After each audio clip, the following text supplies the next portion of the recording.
Welcome, everyone, to Southern Virginia University softball. I'm Jim Bresnahan, joined by Mike Harmon here at the fields at Southern Virginia University, getting ready to bring you a doubleheader today as the Knights get ready to take on the Owls of Maine-Presque. And, Mike, these are two teams here in the last couple of weeks headed in different directions. Maine-Presque now 10-2. They're on their southern swing of their non-conference games. They'll be going to Mary Baldwin after this. They've won 10 out of 11.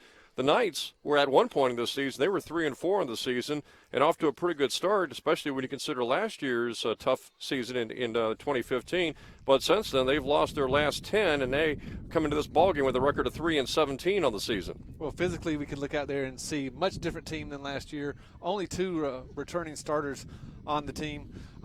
It all comes down to pitching and hitting, and just unfortunately for the Knights, since that 3-4 start, either the pitching's been really good and the hitting's been off, or the hitting's been really good and the pitching has been off. Hopefully today, both of those get on the same track. And the Knights are coming off a tough doubleheader loss to York just here recently, and I know you got a chance to witness some of that action, and the Knights got a great pitching performance in the first game of that doubleheader from Maddie Muse. Had a shutout going into the sixth inning, a couple of solo homers, and she ends up losing that game. The Knights end up losing 2-0.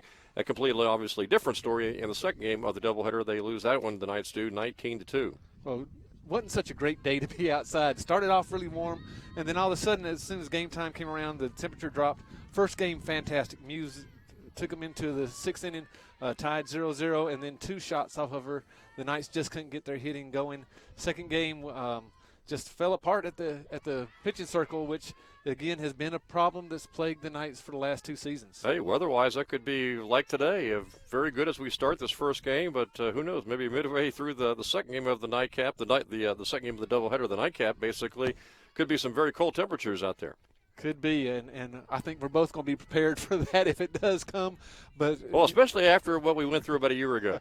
Yeah, no with snow flurries, right? No snow would be great. Knights trying to get off to a good start here in the first inning. Again, Maddie Muse is the pitcher. The right-hander throws a strike and gets the K. So right off the bat, a strikeout for Muse, and that's a good way, Mike, to start this first inning. It's a great way to start the inning. Now, again, we've talked earlier about how the pitching has been really good or the hitting has been off, and hopefully we're seeing some good pitching now. The Knights will be able to get in and swing the bats and start really fresh and fast in this first inning. And, Mike, it's a good chance to kind of set the defense here for the Knights, and one of their top hitters so far this season is the first baseman in Molly Gabbert. Yeah, Gabbert's come in and done a great job for the Knights to transfer from R.L. Weston Community College. Popped to second base, put away by the second baseman for the Knights. And quickly, Mike, a couple of outs here in the first inning. Good job by the Knights. Again, starting to work fast and fresh, get out of this inning and get into hit. So 2 up and 2 down for the Owls of Maine-Presque here in the top of the first inning. And Muse looking for a 1-2-3 inning to begin the first game of this doubleheader, and she gets a called strike.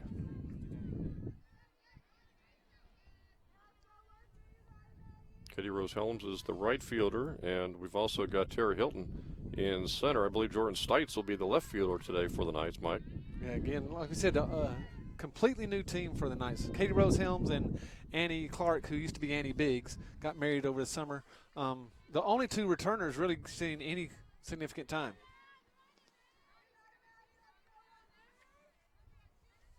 Another problem that the Knights had last year was just getting enough pitching, and they were actually, in the second half of the 2015 season, basically forced to go with one pitcher.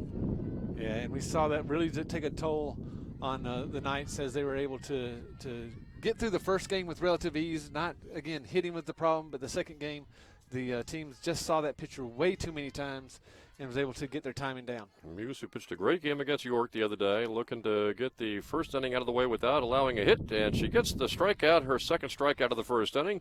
We have played a half inning, and your score here, it is Presque Isle 0 and Southern Virginia University coming up.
Welcome back here to Southern Virginia University. Jim Bresnahan, Mike Harmon, getting ready for the bottom of the first inning as the Knights got a 1-2-3 inning defensively in the top of the first from pitcher Matty Muse.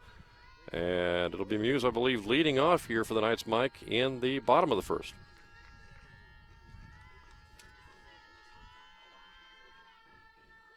So the Knights looking to get off to a good start. Sarah Packard is the pitcher, sophomore pitcher for Maine-Presque. That's Rachel Moore up to yeah, bat Rachel now. Moore is the hitter. Put a little change on us. And again, hopefully the Knights did such a great job in the first, being able to go 1, 2, 3, that we'll be able to see the Knights come out and get something going on the in the second, in their bottom half of the first. Rachel Moore, the second baseman, a swinging strike.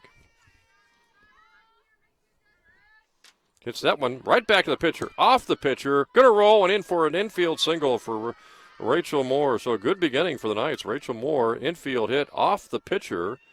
And the pitcher, Packard, taking a little bit of a time here to recover from that line drive. Yeah, that's one of the detriments of being only about 43 feet away from the plate. When you're pitching the ball, you only have less than about 0.4 of a second to react to a shot coming back at you. Fortunately, it was down at her feet and not at her face. Still, one of the underappreciated areas that for pitchers would be, their feet, their legs to push off on, in addition to obviously their throwing arm, Mike. And if you get a jarring blow to that part of your body, at least for the short term, it may take a while for a pitcher to recover. Yeah, that's why they're going to give her plenty of time to recover. They'll even let her throw a few pitches to see if she is able to continue. If not, if she's not able to continue and they bring in a relief pitcher for her, they'll give that relief pitcher all the time that she needs to warm up since it was caused by an injury. And, of course, it's possible that it could be a short-term thing that really wouldn't be a big deal for the second game. In that case, maybe you switch out pitchers. Your second game pitcher becomes quickly your first game pitcher, but it looks like they're going to give Packard a few throws, or she's just going to go ahead and start here. Let's see. Looks like she's just going to go ahead and start. If she would have asked the umpire, he would have given her plenty of time to throw a few. So the Knights have their opening runner on here in the bottom of the first inning, trying to advance that runner now by a bunt, and it's bunted foul. Have Tara Hilton, the center fielder, up for the Knights now. And again, Coach Hall just trying to do anything she can to ignite this offense. We saw trying to advance the runner over to second base with a bunt. Draws the corners in. Now they're really susceptible. If she can slap it past one of the corners. Hilton fouls that one back. Knights came in as a team, Mike, hitting 190. Of course, they've only played 2 games in the Capital Conference, but 20 games overall in the season. And during this losing streak, this 10-game losing streak, you look down, in the 10 games, they have scored 0 runs, 1 run, 2 runs, shutout against shutout, 2 runs, 3 runs, 4 runs, down to second base. And they get the runner over to second base. In the 10-game winning streak, they've only scored over 3 runs, I believe, 3 times. They've been shut out several times during the losing streak, so they're trying to shake things up here today. Well, and again, a very young team, a lot of freshmen out there coming from high school into college. It's just such a difference, not only speed-wise, but movement-wise. So the Knights have a runner at second base here in the bottom of the first after Maine-Presque went down in order in their top of the first inning. And so Sarah Edwards up to bat now, the catcher for the Knights. One out, runner at second, high pitch there. And, Rachel Moore's got to be careful down there at second not to get picked off, not to stray too far away. Edwards is the catcher, the junior, 5'2" from Phoenix, Arizona. And she's just returning from a LDS mission. So, again, trying to get back into shape for softball. And how important it would be here to get a base hit to drive home Rachel for the first run. Lined down the left field line and foul. Well, if there's any way that Sarah can get the ball to the green, the run on second will score unless it's a pop fly. And then you want to make sure it's deep enough, especially over on the right-hand side, to tag Rachel up and get her to third. And you got Gabbert, the only Knight who's hitting over 260, Mike, on deck. And there is a strikeout. So now we got 2 gone in the bottom of the first. And here comes Gabbert, the first baseman. And as we talked about just a few seconds ago, she is really hitting well, hitting .333 on the season with a home run and 8 RBIs. And she's got a chance here, Mike, to drive home her 9th run of the season. And she's had some college experience coming in from a junior college, being able to see some things. Hopefully she can provide the spark here that the Knights need. Rachel Moore getting a good lead off of second, trying to make sure she scores on a base hit. And it looks like right now, barring maybe some pass balls, that it will take a hit to get her home. Pitch is low to Gabbert. Oh, called it a strike. It looked low, but the first one was well high. Yeah, it's again we're just trying to learn the umpire's strike zone just as like the pitchers are. And the hitters. So it's a 1-strike count, 1-1 now. Again, this is our first time doing softball. We've done plenty of baseball, and we've seen some strange strike zones in baseball. Strange calls, too, where a hit batsman was not allowed to go to first base. We saw Christopher Newport put it on cruise control almost too early. Right. To the Knights' great surprise, and the Knights came back within 2 of them. Talk more baseball later on in this webcast, Mike, but obviously the Knights still trying to scratch up enough victories to make that Capital postseason conference tournament. There's a drive into center field, right at the center fielder, though, Mike, and put away for the 3rd out. Boy, Gabbert hit that right on the button. And so we are through 1 inning with your scores: Southern Virginia 0 and Maine-Presque 0.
One inning is in the books. No score here from Southern Virginia University as the Knights are taking on Maine-Presque in a doubleheader. First game of the doubleheader, Mike. And who do you like right now in the Final Four when it comes to college basketball with Syracuse, North Carolina, and one of the matchups, probably North Carolina in that one, and then Villanova and Oklahoma. You can almost flip a coin there. I'm going to take Villanova, but again, you could go either way.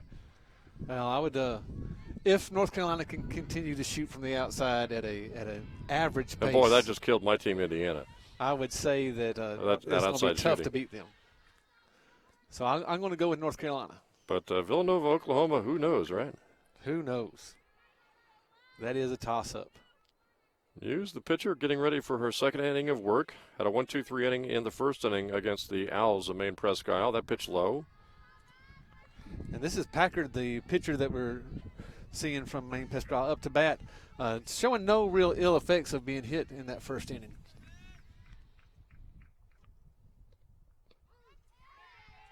That pitcher called strike.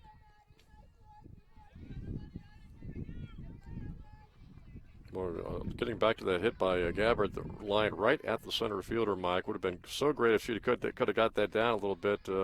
Really would have been a shot in the arm for Muse, the pitcher, to maybe get a run in the first inning, whereas last game out, she pitched a great game against York, gave up a couple of homers, and that was it. It just did not get enough run support. And that's just been the problem so far this year. You alluded to it earlier, going down the last couple games of the Knights, showing, and the strikeout by Muse. That's her third. Got 2 in the first inning, 1 here in the second so far. So Muse quickly with 3 Ks, and she really fooled Packard with that pitch. She did. Pulled the string on it very well. But if the hits come, Muse is pitching well enough now to try and to try and get some extra wins for the Knights. Now, I don't know what the umpires over talking to Coach Hall for. If he's going to call an illegal pitch, he might as well go ahead and call it. He shouldn't be telling people, you need to do this and this. Explain really quick, Mike, why the illegal pitch would be called here. Well, an illegal pitch would be when you lose contact with the rubber on your push-off foot, or you jump into the air. Your push foot needs to remain in contact with the rubber, and then slide across the ground, remain in contact with the ground all the way through you release the ball. If she's getting some air underneath that push-off foot, then they'll call an illegal pitch. So no warning is given for something like that first? Shouldn't be. It should be called right away. And that's just our guess that he went over to talk to her about an illegal pitch, because we saw Coach Hall talk to Muse right afterwards. Or it could be the hands coming together or not coming together fast enough. There's just pitching is so technical in softball that if you do one little thing wrong, the umpires will get you. Muse got a called strike there. 2 strikes now on Jacobs, the third baseman. And she's already picked up 3 strikeouts here in the first inning and the third. 4 outs, 3 strikeouts. That one is swung and a missed, and quickly Muse has 5 strikeouts now, or make that 4 for the game. 4 of the first 5 batters that she has faced, Mike, she has struck out. Again, she's pitching well enough to get the wins. The Knights offense just hasn't been able to back her up. But the Knights hit the ball pretty well in the first inning with an infield single and a drive to center field, so hopefully that bodes well, Mike, later in the game, maybe the second inning coming up here, that the Knights can get on the scoreboard. There's a hit batsman, and so the Owls of Maine-Presque have their base runner with 2 gone here in the second inning.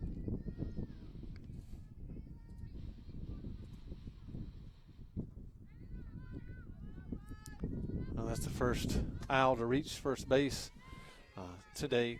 But, yeah, go back to the shot that we saw that ended the first inning. You can't get upset at that. That was a clean, hard shot, and that's all you want as coaches is to see the ball being put in play hard. Yeah, that goes to the gap, slightly left or right of the center fielder. That was hit so hard, there's not a play to be made by the outfield. That's not only going to drive home a run, but possibly be at least 2 bases for Gabbert, you would think. Wasn't to be, though. Bunt, attempt, foul. Muse is maybe trying to get a 5th strikeout of the game here through 2 innings to get out of the second inning with a runner at first now and 2 gone. Well, the danger that you start to get into if you start striking so many people out is you start to overthrow the ball, trying to get that strikeout instead of just letting the spin make the ball move in its natural plane. And here comes the next pitch from Maddie. Bunted right back to the pitcher. She'll go to first base, and they nail the runner at first for the 3rd out of the inning.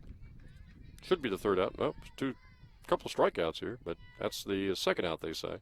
So we got 2 outs here. Runner at second base. And now the hitter will come to the plate. And Muse will try to get the 3rd out here. There's a called strike.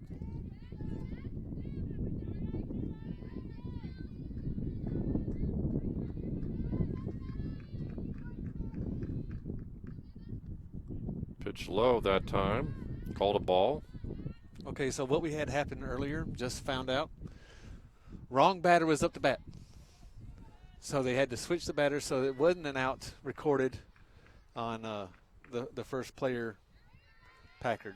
And that is a called strike.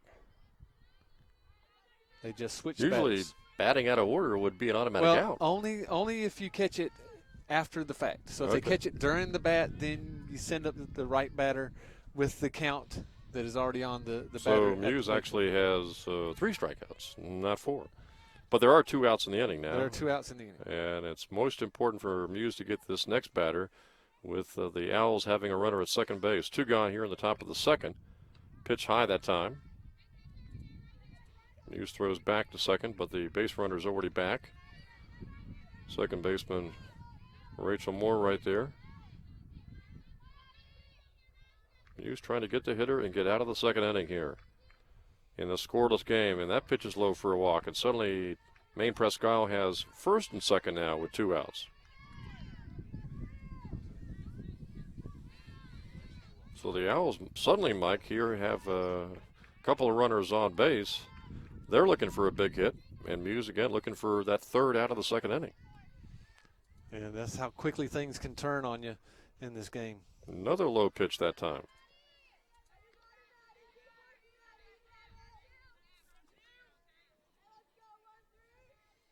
And suddenly Muse, who's been cruising along here in the first couple of innings, now running into some problems in the second inning. That pitch is a called strike.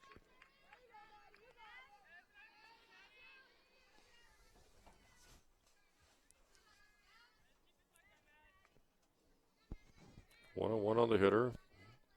2 outs in the inning. Muse's pitch is fouled back. Now 2 strikes.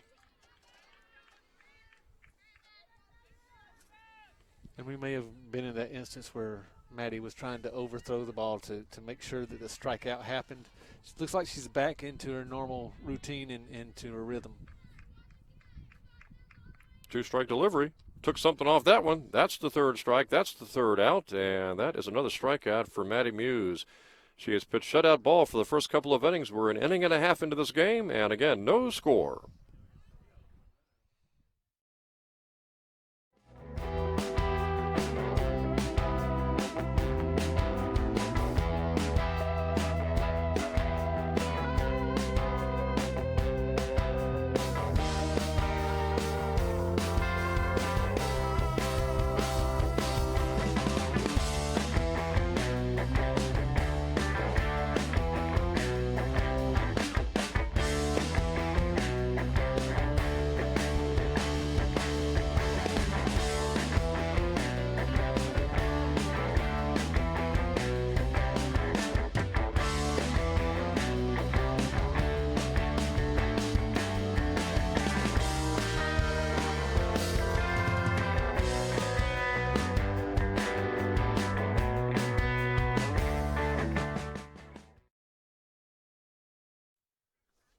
Jim Bresnahan, Mike Harmon getting ready for the bottom of the second inning. Fast-moving game so far, inning and a half, Mike. No score in this one. Maddie Muse doing the job for the Knights as far as the pitching is concerned. Yeah, the pitching has been great. We only saw one little slip-up of hits batsman and a base on balls. Where the Knights really had to be concerned is getting people on base and then pushing them across. I believe Maddie Muse is now the hitter for the Knights.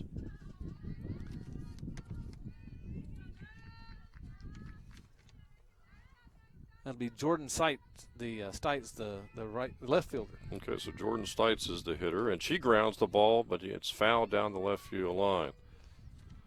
Knights had a runner at second base in the first inning, but Molly Gabbard lined very hard out to center field. Stites comes into this game hitting just 156. And Mike, you look back to a year ago between these two teams, the 2016 edition of the Knights for softball. There's a swing and a miss.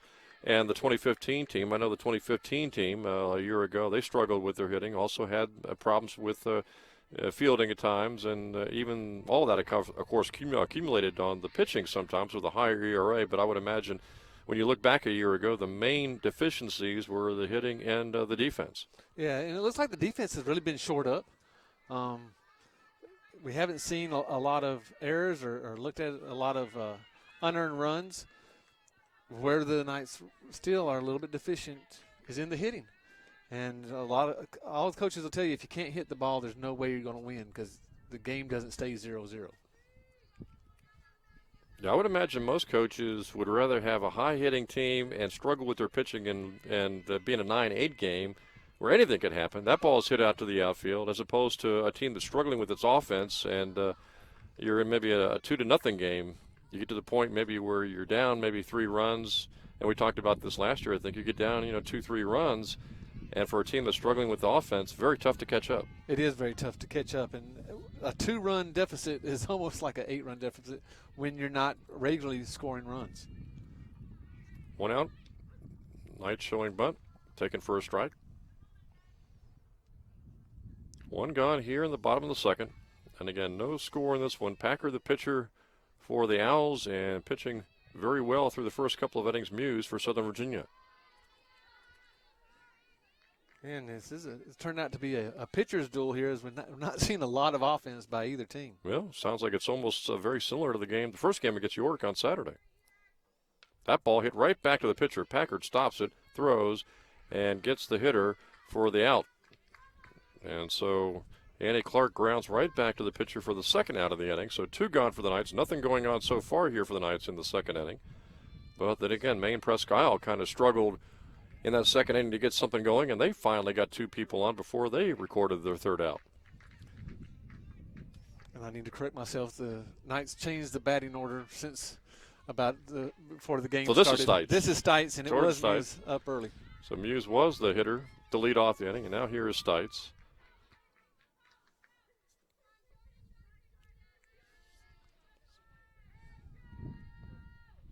Packard trying to get a 1-2-3 inning. That ball fouled off.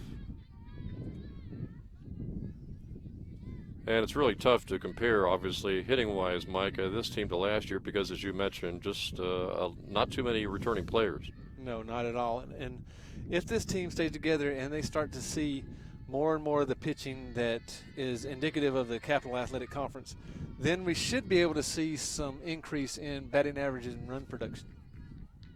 Well, those just like last year, a lot of good teams in the Capital Conference. There are, and you're top heavy with Christopher Newport and Salisbury, both ranked in the top 15. Ball hit out to right field, and the right fielder not getting there in time. It rolls past for at least 2 bases. And on to third base will go Stites, and she's got a triple. It looked like the right fielder, Amanda Ellen, kind of got caught in between, maybe hung up a little bit, and she just couldn't get there in time, and it rolled past. Not really rolling past all the way to the wall or anything, Mike, but just enough out of reach to allow Stites to go all the way to third base. Yeah, again, great running by Stites. Could have held up at second as most people would, but being very aware and Coach Hall understanding the situation, really waving her on to come to third. Now a wild pitch would score potentially. Here is Brianna McGuire with 2 gone, runner at third. Knights again have a chance with a runner in scoring position for the second straight inning to score first here today in this first game of the doubleheader. But it's going to take a base hit just like back in the first inning. Check swing.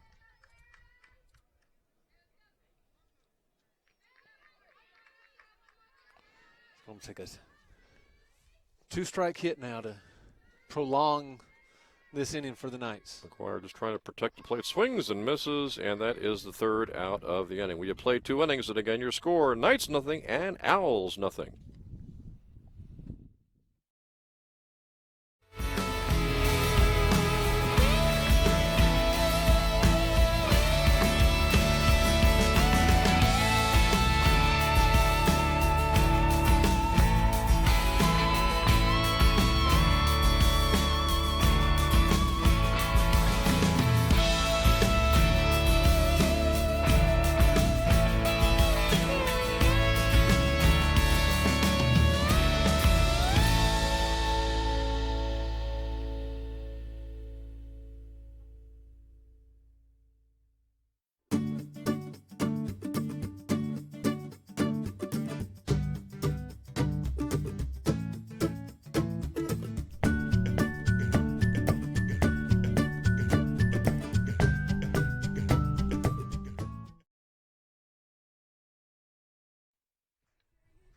We play 2 innings. It's Southern Virginia nothing and Maine-Presque Isle nothing. Baseball, the Knights will be playing on the road tomorrow, Mike. Very tough matchup on the road at Frostburg, and then they go to Wesley for an all-important doubleheader on Saturday. And Begg, the third baseman for the Knights, has been named the Capital Player of the Week. Well, and that comes mostly off of his great showing against CNU last week that we got to witness. He's just really sizzled with the bat. But again, we saw Frostburg a few weeks ago at Rockbridge County High School, a very talented team, along with CNU and Marymount, although Marymount, I guess, took a tumble over the weekend. But the Knights really need to scratch together a few more victories to get into the top 6. They got a tough task tomorrow at Frostburg, Mike. But then again, they go to Wesley for a doubleheader. And it's kind of like the Harrisburg doubleheader that we talked about. They really need a sweep, I think, this coming weekend. Yeah, that's going to be a very important series for them. Again, went to York and went 1-1. That ball hit down the line and foul and out of play. Went to York and came back 1-1, but that's not what Coach Mann was looking for. He was looking for that sweep, and that would have really vaulted them forward. So, yeah, they split that doubleheader, split the Harrisburg doubleheader a few weeks ago. And you're starting to run out of games that you know that you should be able to really win. Yeah, they've got still Mary Washington, I believe, left on the schedule, a home game. I believe the St. Mary's doubleheader is going to be a road contest. It is. There was some kind of scheduling conflict, and St. Mary's actually is paying for us to come up there and play the doubleheader. They're paying for the bus, There's food, a strikeout hotels. by Muse. But what that does is what just leaves one home game left on the schedule now, and that's a single game. No more doubleheaders left. So, but the Knights still have opportunities. But again, a lot of good teams still to come with the CNU, with the Frostburg game coming up on Wednesday, and a home game against Mary Washington. So you look at that St. Mary's doubleheader, and also the doubleheader against Wesley on Saturday. I believe they still have a doubleheader against Marymount still to come. And they could really use a sweep in at least one of those three doubleheaders, and possibly two of those doubleheaders, as the ball is hit out to center field and caught by Terry Hilton for the second out. So the Knights baseball team really could use some doubleheader sweeps to try to get enough victories to get into the Capital postseason tournament. Well, and it's going to come down to, can they get one or two of those doubleheaders that are coming up? A split at Frostburg would be tremendous, just because of the way Frostburg plays, and they were picked to be one of the top two teams in the Capital Athletic Conference. And then we come back to Wesley. That's going to be a really getting down to be a must-win. Yeah, because teams like Wesley and Harrisburg are just pretty much in the same boat as the Knights, battling as well for that 6th or 5th spot.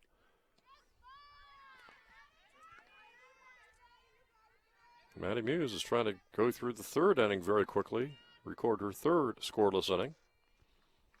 She pitched very well in the first game of the York doubleheader, allowing just 2 home runs, 2 solo homers, and I believe 7 innings of work. And that's the next thing that Coach Hall is going to be recruiting for is power in the middle of the lineup, and probably 1 or 2 more slappers in order to really jumpstart this offense. She comes in with a pretty good ERA, actually, 4.49. And in 78 innings of work so far going into the game today, she had 37 strikeouts. And she has picked up a number of strikeouts so far here in the first 3 innings, trying to record maybe another one to get out of the third inning with nobody on base and 2 gone. Well, it's always easier to pitch. It's the easiest to pitch. We talked about this in baseball when you're ahead. When you're still tied 0-0, you can pitch pretty free and loose. When you're behind, that's when things really start to fall apart. Tough play for the shortstop, throw over, and the Knights make the play, Mike. Excellent play for the third out of the inning. 2.5 innings in the book. It is Maine-Presque, 0, and Southern Virginia, 0.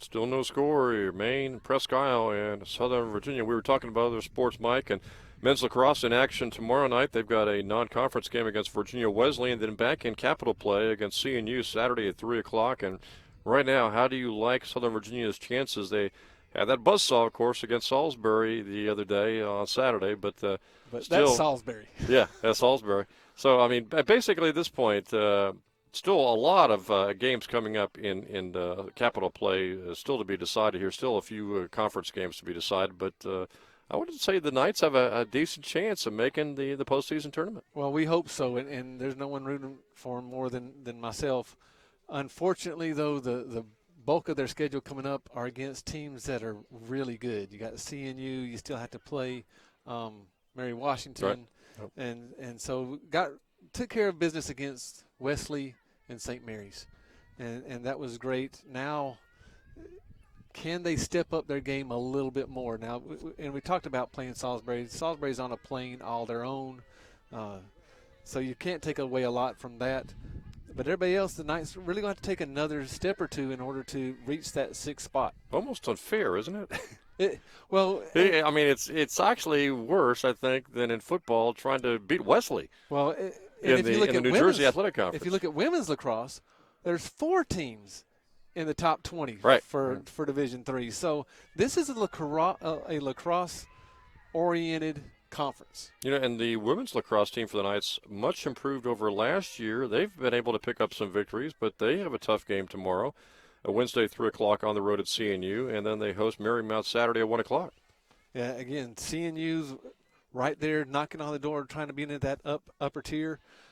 So the Knights are learning, and if you watch them play, they're playing a lot better. Now, sometimes the scores doesn't show that they're playing a lot better, but they are playing a lot better. And they're playing against, again, teams that are 4 teams ranked in the top 20 for Division III.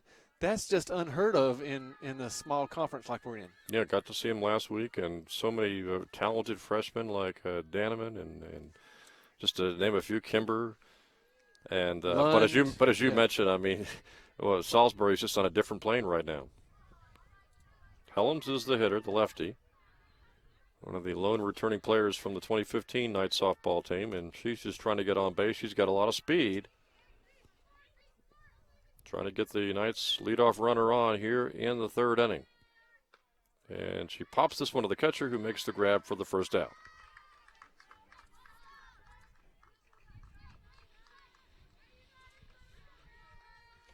Knights still trying to score here. They had a runner at second base in the 1st inning. Gabbard hit a liner to center field that was caught. The Knights in the 2nd inning got a runner to 3rd base. Nobody yet to reach here. There's a base hit left field. So the Knights have had runners on in all 3 innings now. And they've got a runner here at 3rd base, and that is, of course, Rachel Moore. Rachel Moore is at 3rd. Good, strong single by Moore to left field. Well, she had the single in the 1st inning, too, off the pitcher. So Moore is on, 1 gone.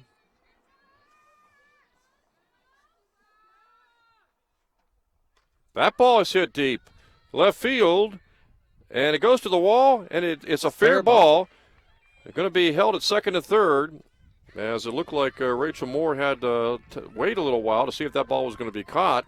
And maybe, in hindsight, Mike could have gone a little further down to second base, sacrificing the potential sacrifice fly to maybe score on a ball that ended up going down the line and landing fair. Well, when you're not scoring runs like the Knights haven't been lately, you don't want to make a double play here. And so she was just holding up, making sure that ball was going down. But you're right, Jim. If the Knights were scoring runs, she could have gone much further. Bunt attempt, suicide squeeze, and it's fouled off. So Hilton gets a big double. You have Hilton now at second base, Moore at third base, 1 out. And the Knights have a great chance here in the bottom of the 3rd inning to break out on top and get Muse some offensive support. And if Edwards can bring the ball here to the right side, you're looking at almost scoring 2 runs. You can see how close the corners are. Anything that gets past the first baseman or third baseman is going to roll for a little while, and we could see a play at the plate. And you'd love to get a hit here, but the next best thing maybe is getting a walk the way Gabbard's hitting. That pitch is low.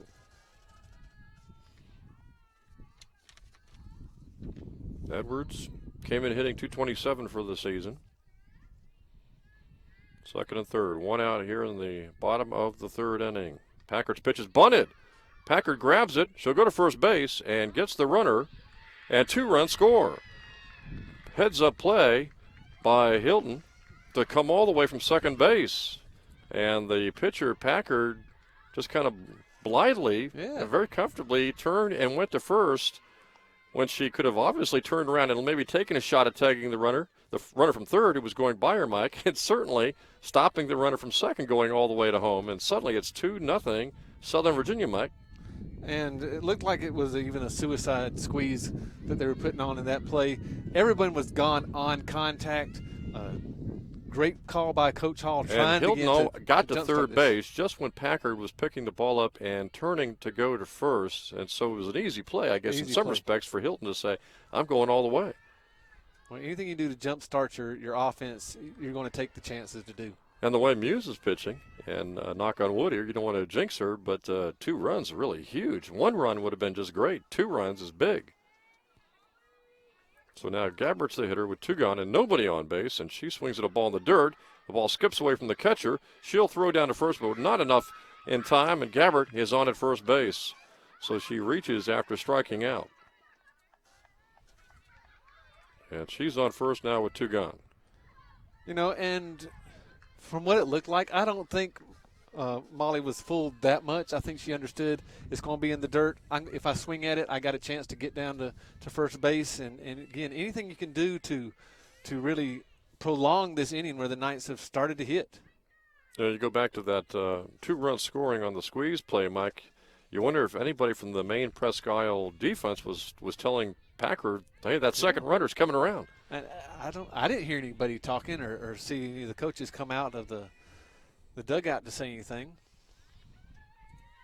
Of course, at that point, you don't want to make it first and third by keeping the runner from second base at third to the expense of not getting an out.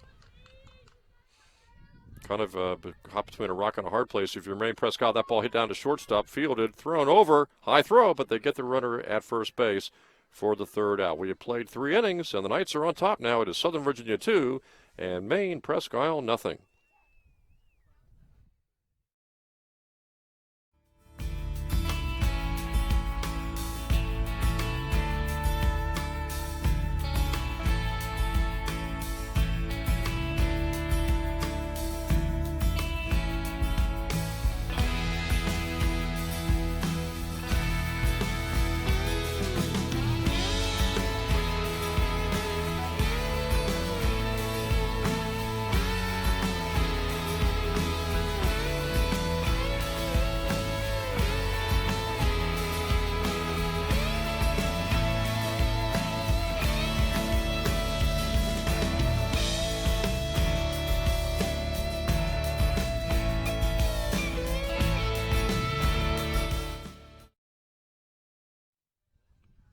Three quick innings in the book. Jim Bresnahan, Mike Harmon here from Southern Virginia University, and SVU has the 2-0 lead now, scoring 2 runs, Mike, in the bottom of the third inning as we start the top of the fourth.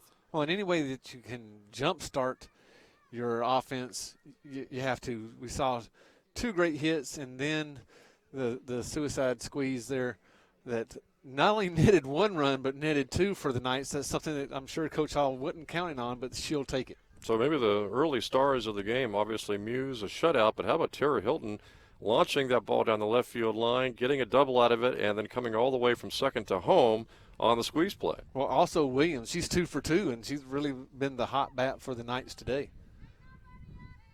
Rachel Moore, second baseman, with a couple of hits. And now it'll be Muse, right-handed pitcher, trying to go through the fourth inning without a problem. She gets the runner or hitter to ground to third. Castellum makes the throw over, and quickly 1 gone here in the top of the fourth inning. Knights, as you mentioned, Mike, playing much better defense so far here in 2016 as opposed to a year ago. Different players, obviously, but a very solid defensive effort really all the way around through the first 4 innings of this game. Well, it's taken a little while for them to round into shape. They weren't able to get outside very much at the beginning of the year, a lot of inside practices, which really didn't contribute to a lot of great fielding. And we saw when the committed errors, it was earlier on in the season. Over the last 3 weeks, no errors really to say. And maybe a bit of a different experience here for 2016 for Annie Clark. As you mentioned, got married and moved from center field to shortstop. Yeah, and playing very well there. Now, if all their bats would come alive, I'm sure Coach Hall would be very excited. Speaking of which, Andy Clark came into this game hitting 196, and I seem to recall her having some big hits in 2015. She did have some big hits and showed some power to the gaps. Called strike there for Muse, the pitcher.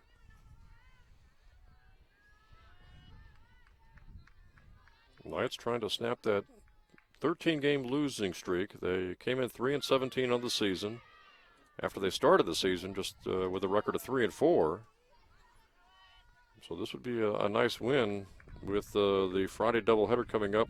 Friday, April the 1st against Wesley, 5 o'clock and 7 o'clock. But, of course, we've got a lot of rain in the forecast, Mike, Thursday into Friday morning. So we'll see if that doubleheader takes place on Friday. Yeah, that might be in jeopardy.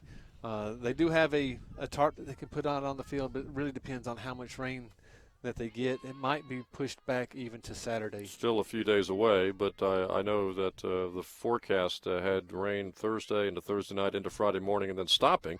That ball hit down the left field line but foul. So if it stops, I guess, Friday morning, what do you think? Depends on how much rain? Depends on how much rain and depends on which crew they get to come out and work on the field. I know that one of the assistant baseball coaches has been assigned to come out and work on the field when they're in town. I know they're leaving to go out of town for the weekend. That's why we mentioned they're playing at Wesley in a doubleheader. That ball hit deep, and it goes to the wall and over the wall for a home run. So Maine-Presque breaks through with a run, and that is Packer, the pitcher, launching that ball over the center field fence, and suddenly it is 2-1. That ball just kept carrying. It looked for a second like it might not leave the park. It might hit the wall, hit up against the fence, but it carried over the fence. And so the Owls have their first run of the game. But suddenly it's 2-1 here in the top of the fourth inning. And it's all the more important that play that Hilton made going from second to home on the bunt. And Muse, who gave up a couple of homers against York the other day, Mike, solo shots. Now she's given up 3 solo shots in her last 2 outings. Has pitched well, just working around the home runs. And you can see that she really has to rely on her movement, not the most overwhelming as far as speed goes. And so sometimes if the ball flattens out, it's almost like putting it on a tee for the hitters. That pitch was low. Muse trying to make sure that's the only run that Presque Isle picks up here in the top of the fourth inning, trying to hold on to this 2-1 lead now. High and tight on that pitch.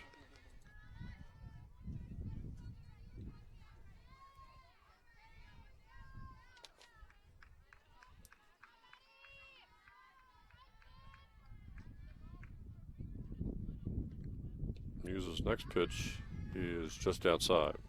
You see Lacrosse practicing today, and we mentioned they'll be in action tomorrow night, non-conference against Virginia Wesleyan, and they've played pretty well against these Zodac teams. They have. Men's lacrosse. Again, you learned when you play in the Capital Athletic Conference that your level is raised a lot. So when you go play teams outside the conference, you're like, oh, this is easy.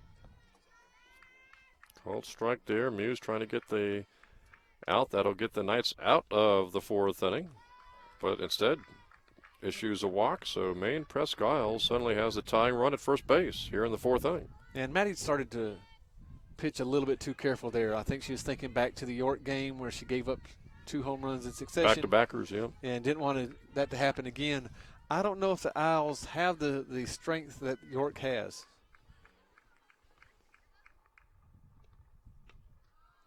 And the hitter went around on a pitch way over the head. Got some help out there.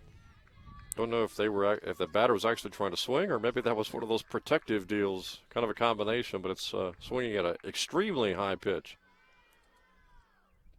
Another high pitch. Well, that one's taken. And if it works for you once, you go right back to it automatically, especially if the ball's way out of the strike zone. So not a bad pitch by Muse. 1-1 to the hitter. Runner at first. That pitch is right there for a called strike. 2 strikes now on the hitter.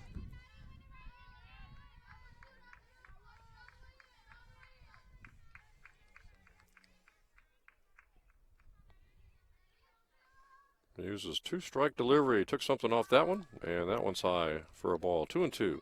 Yeah, just a little bit high.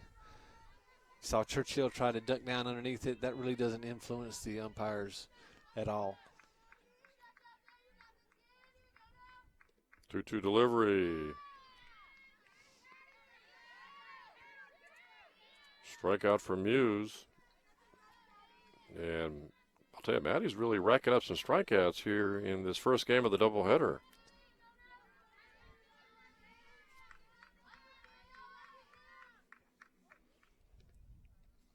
Pitch grounds to the catcher. Nice stop.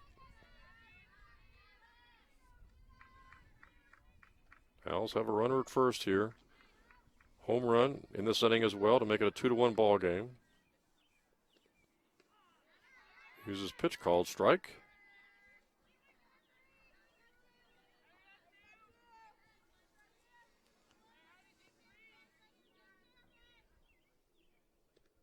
Next pitch hit towards center field, right through the second and shortstop position for a single.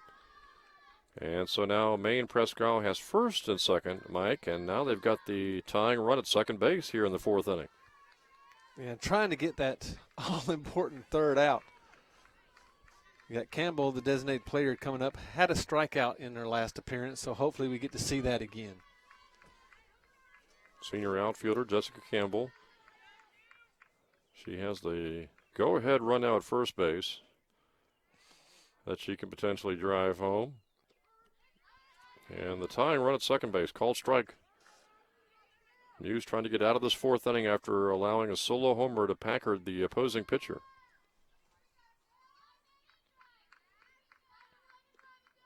High swing. And that ball, very similar to the last hitter. That was way almost over her head, and it was kind of a strange swing, Mike, and now suddenly 2 strikes on Campbell. And don't be surprised if you see the same pitch. Hughes fires high, but it's taken for a ball. Yeah, Campbell, the way she went after that high ball, I think I'd go back there one more time. Muse's pitch is drilled to center field for a hit. And they're going to hold the runner at third base. Good strong throw from center fielder for Hilton. And now suddenly base is loaded. Kind of surprised, Mike, that the runner at second not able to go all the way home, or at least try to get home with the tying run, but it works out for the Knights because now we got bases loaded. Still 2 outs here in the fourth inning, and Muse really laboring here in the fourth. 3 runners on, already allowed a solo homer. She's trying to get out of this fourth inning with the lead. And we see the Owls playing a lot of station-to-station softball here. Not taking too many chances, that's for sure.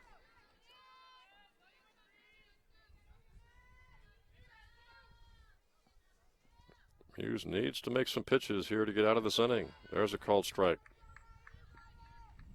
And both offenses starting to show signs of life here as we get into the later innings.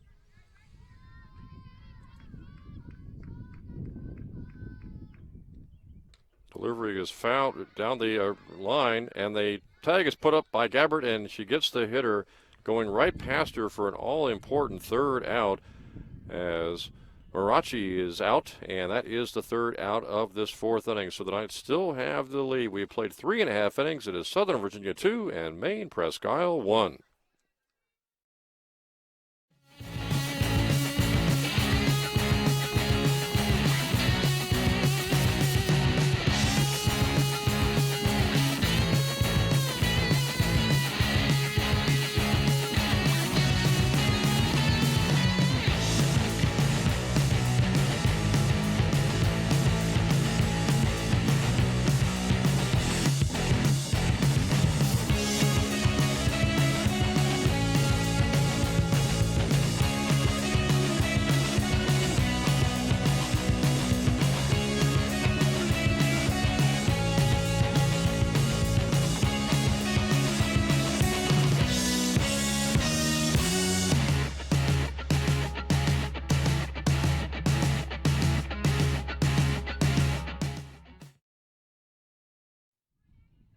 Jim Bresnahan, Mike Harmon back here at the fields at Southern Virginia University. Bottom of the fourth inning. Knights on top here, Mike, 2-1.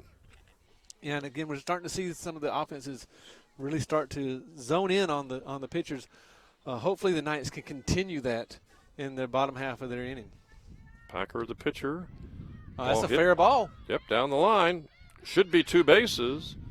Going to be a double for the Knights leadoff hitter.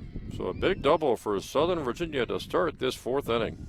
And we were just off air. We were talking about Annie Clark and what she do. She comes up and delivers the double. She has good speed too. So she's at second base.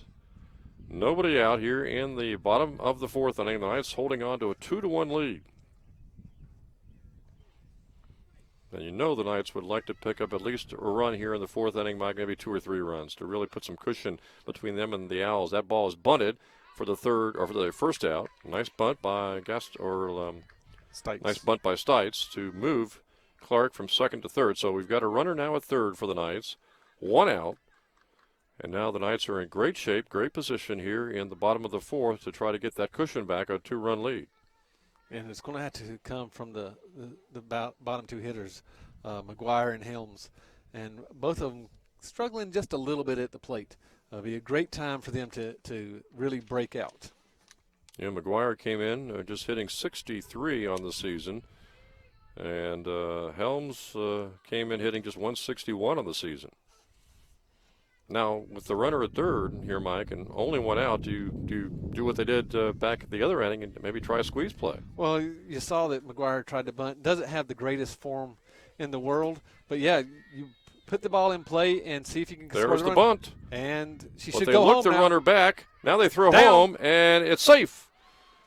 Great play by Annie Clark. And she may be hurt. Nope, she's getting up. She's going to bounce up after running into the catcher. McGuire does her job, and it looked like Maine-Presque looked the runner back and then threw to get the out. And, of course, the option there, maybe hindsight, is to fake the throw, and Clark, maybe you catch her coming down the line. But instead they threw to first, and Clark with a great play to get home for the third run, and the Knights have that cushion back now at 3-1 here in the bottom of the fourth inning. Well, and Annie did a great job. She came down. She saw that the shortstop wasn't coming over to cover. Went as far down the line as she could without having the third baseman go back and tag her. The only thing that could make that play better is she should have slid in around the catcher, so no chance of a collision. Helms, the hitter. She hits the ball straight up in the air, and it's called out or caught by the first baseman for the third out. But the Knights do get a run to take that lead back to 2 now. So we have played 4 innings with your score. It is Southern Virginia University 3 and Maine-Presque 1.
We're ready to go here, top of the 5th inning with Southern Virginia on top 3-1, and that was an important run in the bottom of the 4th inning, Mike, that the Knights were able to get that cushion back. It was. Anytime you can have multiple run lead, you feel a whole lot better, not only as a pitcher, but I know the coaching staff's breathing a little bit easier now. They're looking to get that win. They're hungry for it, and so let's see what the Knights can do to bring that out. But unfortunately, to start the 5th, Muse hits the leadoff hitter here in the top of the 5th inning. And just like that, Maine-Presque's got a runner first, but nobody out. And that's something that you never want to do as a pitcher, is to get that first runner on base. Owls will try to bunt the runner over.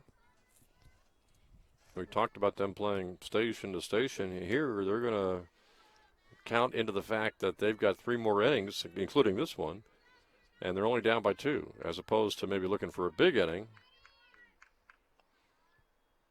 Muse's pitch. That ball is hit into the left side, and it's out of play.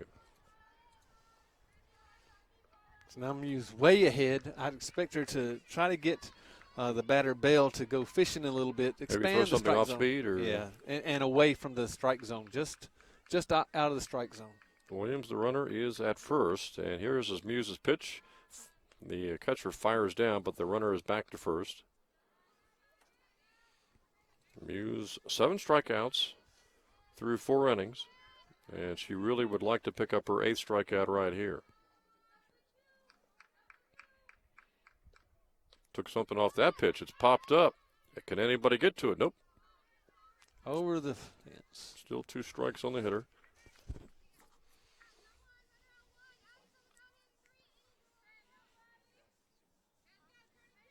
I know Coach Hall, again, is really trying to increase the talent level on this team. I know she has several commitments for some really good players coming in from all over the country for next year. That ball just low.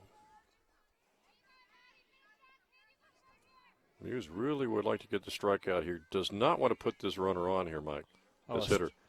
A strikeout or a double play would be just fantastic. See if she can get the K, which would be her 8th strikeout. Took something off that pitch. It's hit into center field. Hilton makes the catch. And there's the double play. And she is trying to double up the runner who thought that was going to go in all the way and charged to second base. And Hilton diving grab, and she is certainly one of the stars so far today, along with Muse and also and Rachel Moore.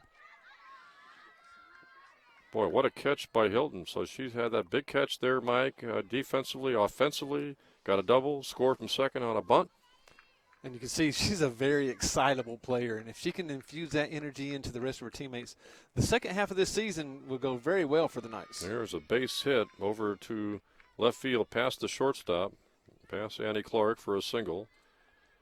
And now that play by Hilton really looks big. Not only getting the catch in center field, but doubling up the runner, who obviously, Mike, thought that ball was going to drop. Yeah, and I don't understand how the runner couldn't see that the ball was maybe caught. She should have had the play in front of her, should have seen Hilton coming on, maybe just go halfway. Because yeah, halfway, what I was thinking. Even if the ball hits the ground, you could make it to second very easily.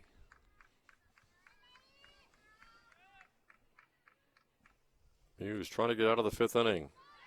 Called strike. 2 strikes now on the batter.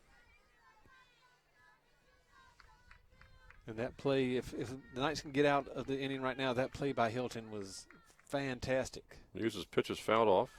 So we're starting to see some offense, Mike. Good pitching by Muse and good defense today. And that's what we talked about. The Knights pitching hasn't been terrible. I mean, it's been serviceable, and again, if the Knights offense would just catch up to where the defense and the pitching is, they could easily be right at 500. Had some close losses in this losing streak. That ball's inside. Mentioned that Muse came into the game with a 4.49 ERA. Expected second pitcher today, Rachel Moore. Her ERA, though, Mike, is over 11. And I know a lot of teams, obviously, struggle at times to find a second pitcher in addition to their main pitcher. Yeah, unfortunately, the days are gone where you have that one ace. Most clubs are really looking for a pitching staff, not only 2, but 3 and 4 pitchers deep. That ball's popped up, but it's going to be out of play.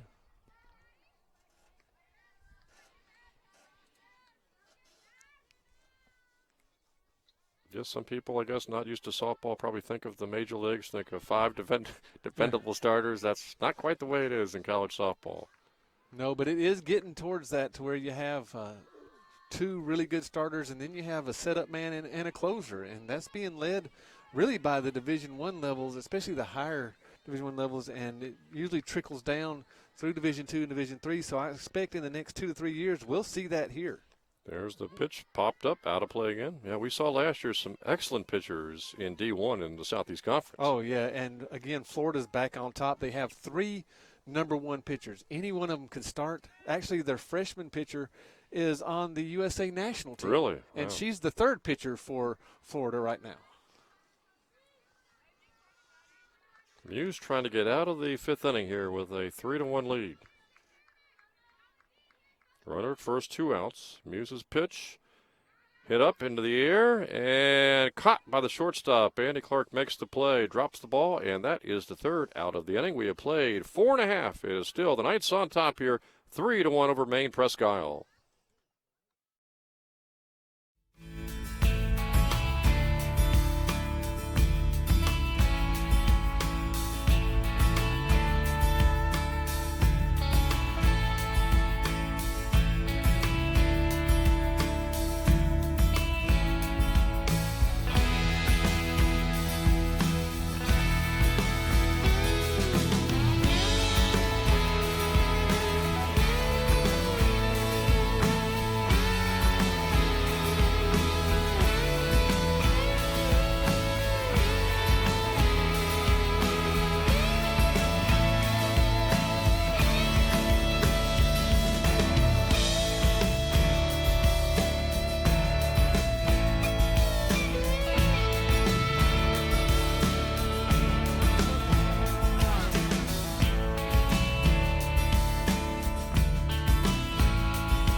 Jim Bresnahan, Mike Harmon, ready to go. Bottom of the fifth inning, Mike, and the Knights holding on to that 3-1 lead thanks to pitcher Muse and center fielder Hilton in that fifth inning. Well, a huge play by Hilton, turning a double play there, and then Muse able to get that last out. That was on Packard, the pitcher who hit a home run her previous time up. So the Knights have a 3-1 lead here in the bottom of the fifth and the top of the order up. And I believe it's going to be Rachel Moore, who's already got a couple of hits today. Another star, in addition to Muse and Hilton. Well, this is where you want to be if you're the Knights, back to the top of the lineup where the power so far has been. Another star to make mention of today, I think, is Andy Clark. Yeah. Well, they all played extremely well today. We haven't seen any errors or miscues on the defense, and it's just been a great game for the Knights. And Moore's really doing a good job putting that ball in play. That one fouled down the line, though. Yeah, it fooled her a little bit. She's able to keep her hands back just enough just to foul it off, get to see another pitch. She came in second highest average on the team, 258, starting the game. Fouls that one off. 258 average, no homers, 4 RBIs.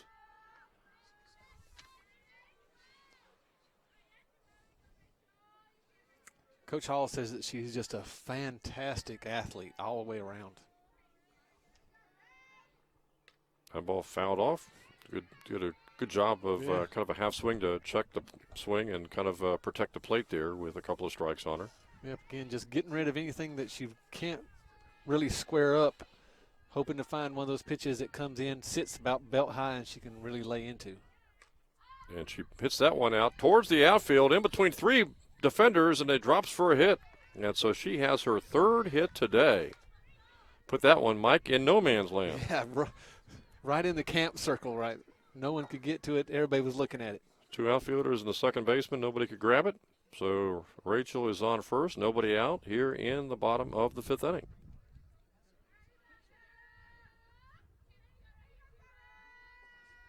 Packard all the way as the pitcher. Check swing foul.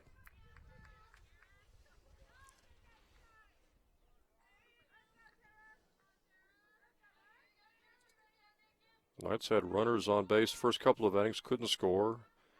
Then broke into the scoring column, and right now on top here, 3-1 in the bottom of the fifth inning. Pitch is inside, it looks like. We have Hilton, who had that huge double. And Gabbard, of course, the cleanup hitter in this inning. And you're thinking maybe at least a couple of runs really give Muse a huge cushion to work with, as opposed to currently the 2-run cushion.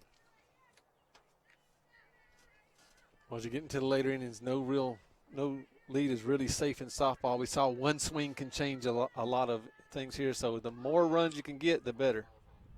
And a great steal, not even a throwdown, as the catcher was trying to frame that pitch. So Rachel gets the steal.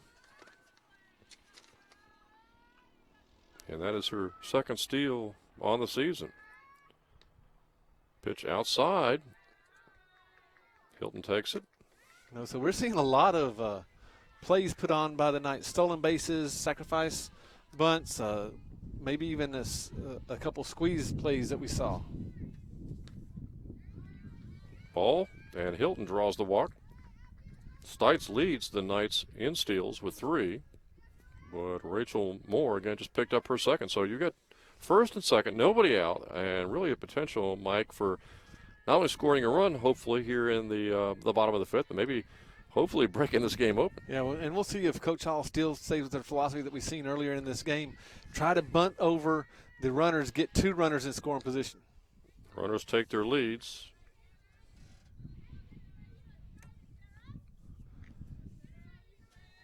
And if she does keep with that philosophy, you can't blame her. Any run is better than no runs.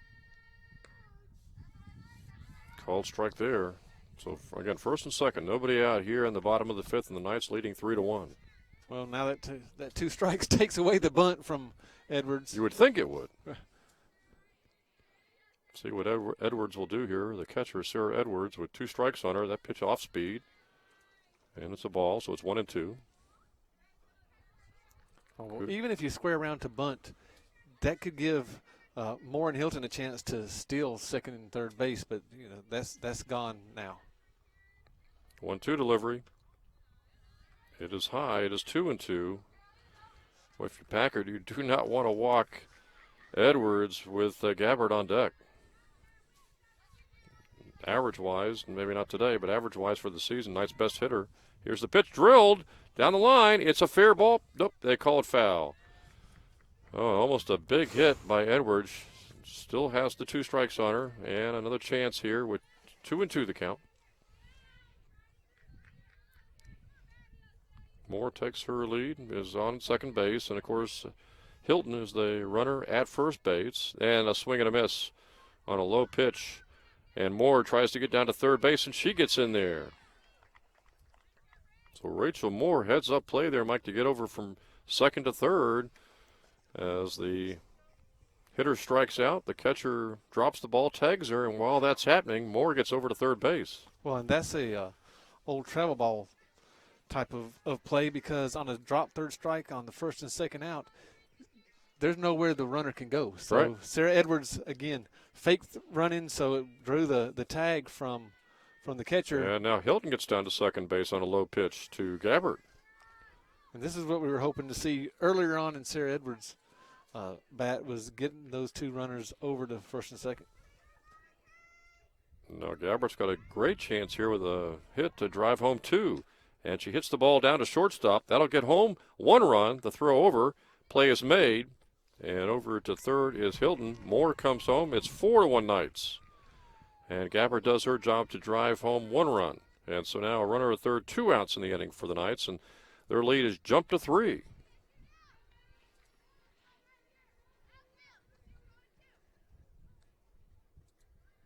And so now here is the pitcher Muse trying to help herself with the runner at third and 2 gone. But it may take a hit unless we get a wild pitch here. Packard's delivery, call strike. And anytime you're a pitcher and you come up and help yourself, you really want to take advantage of those situations.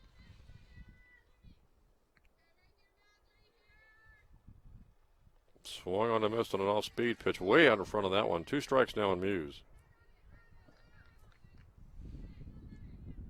Knights 4, Owls 1 here in the bottom of the 5th. That ball popped up and going to be out of play.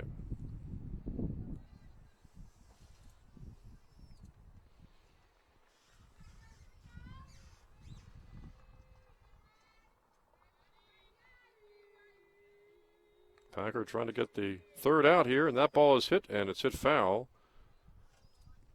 Still 2 strikes on the pitcher, Muse. Now the hitter.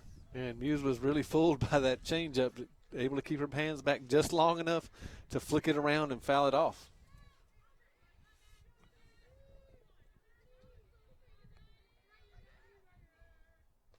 Another foul off by Muse.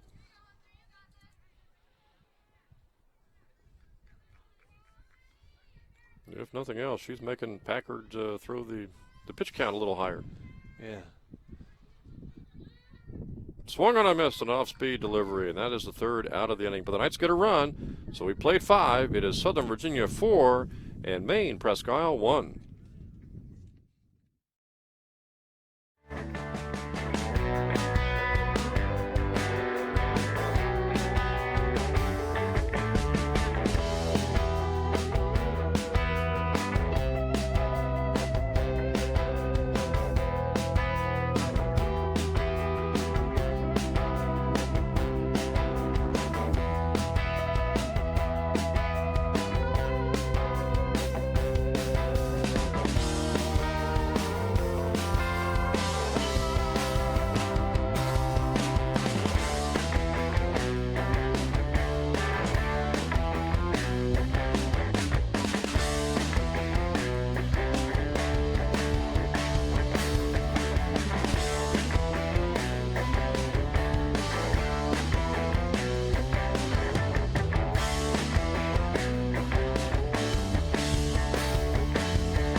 Ready to start the top of the sixth inning, and the Knights suddenly now with a 3-run lead for pitcher Madison Muse. Matty Muse with a 3-run lead, 4-1 here, Mike, in the top of the sixth inning. So the Knights are 6 outs away from breaking that 13-game losing streak.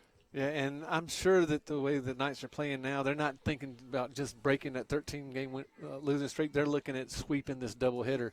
Again, though, they need to focus that back, reel it in, and go one batter at a time. Yeah, still 6 outs to go. Only offense today from Maine-Presque. Packard hit a home run, a solo shot over the center field fence. Outside of that, Maine-Presque able to put runners on, but not get anybody home. Uses first pitch is high. And this is Jacobs, the third baseman, who has a strikeout and reached on a walk. She's a freshman. Hughes' pitch framed by Edwards for a strike. So 1-1 on the hitter now.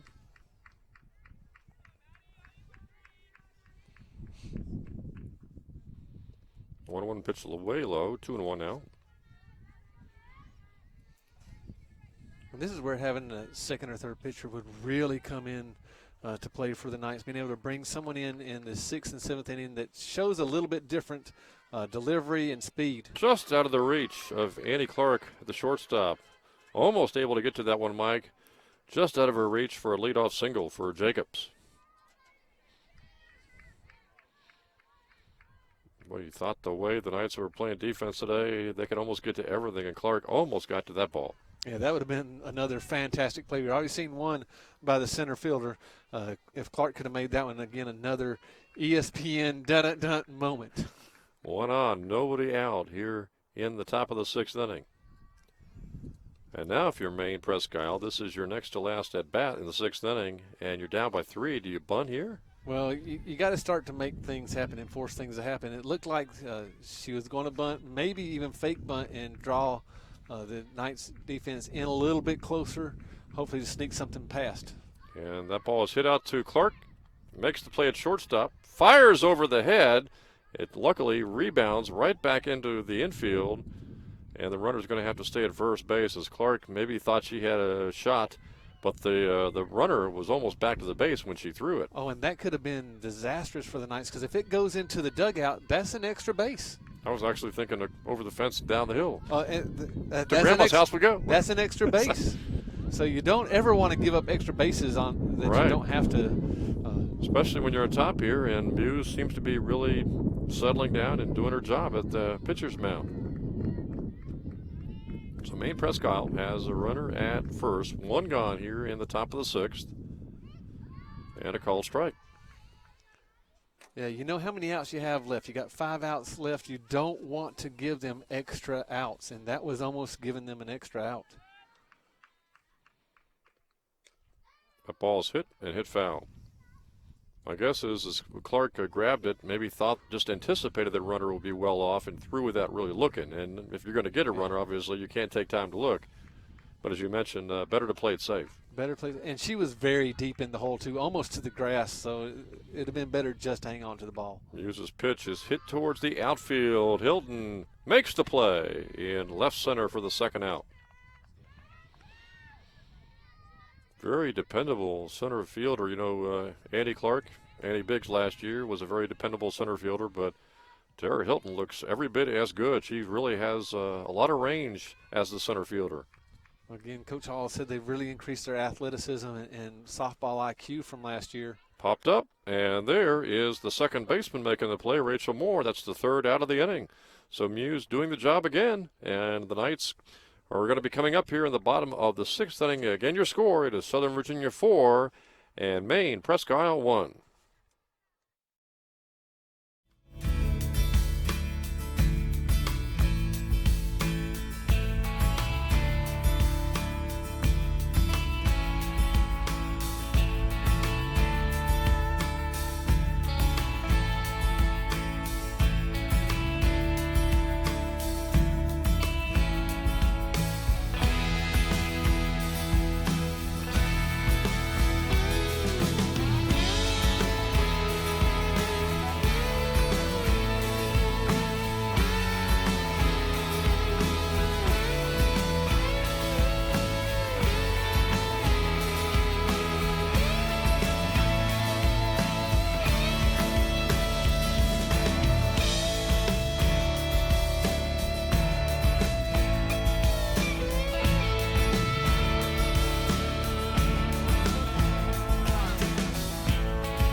Jim Bresnahan, Mike Harmon, ready to go. Bottom of the 6th inning. Knights leading 4-1, 3 outs away from snapping a 13-game losing streak here in women's softball. And a chance here, Mike, in the bottom of the 6th to try to add to that 4-1 lead. And anytime you can add to the lead, you want to keep on doing that.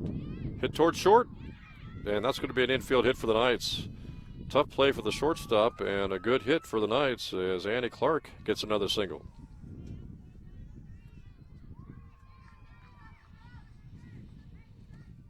A lot of hitting stars today, Mike.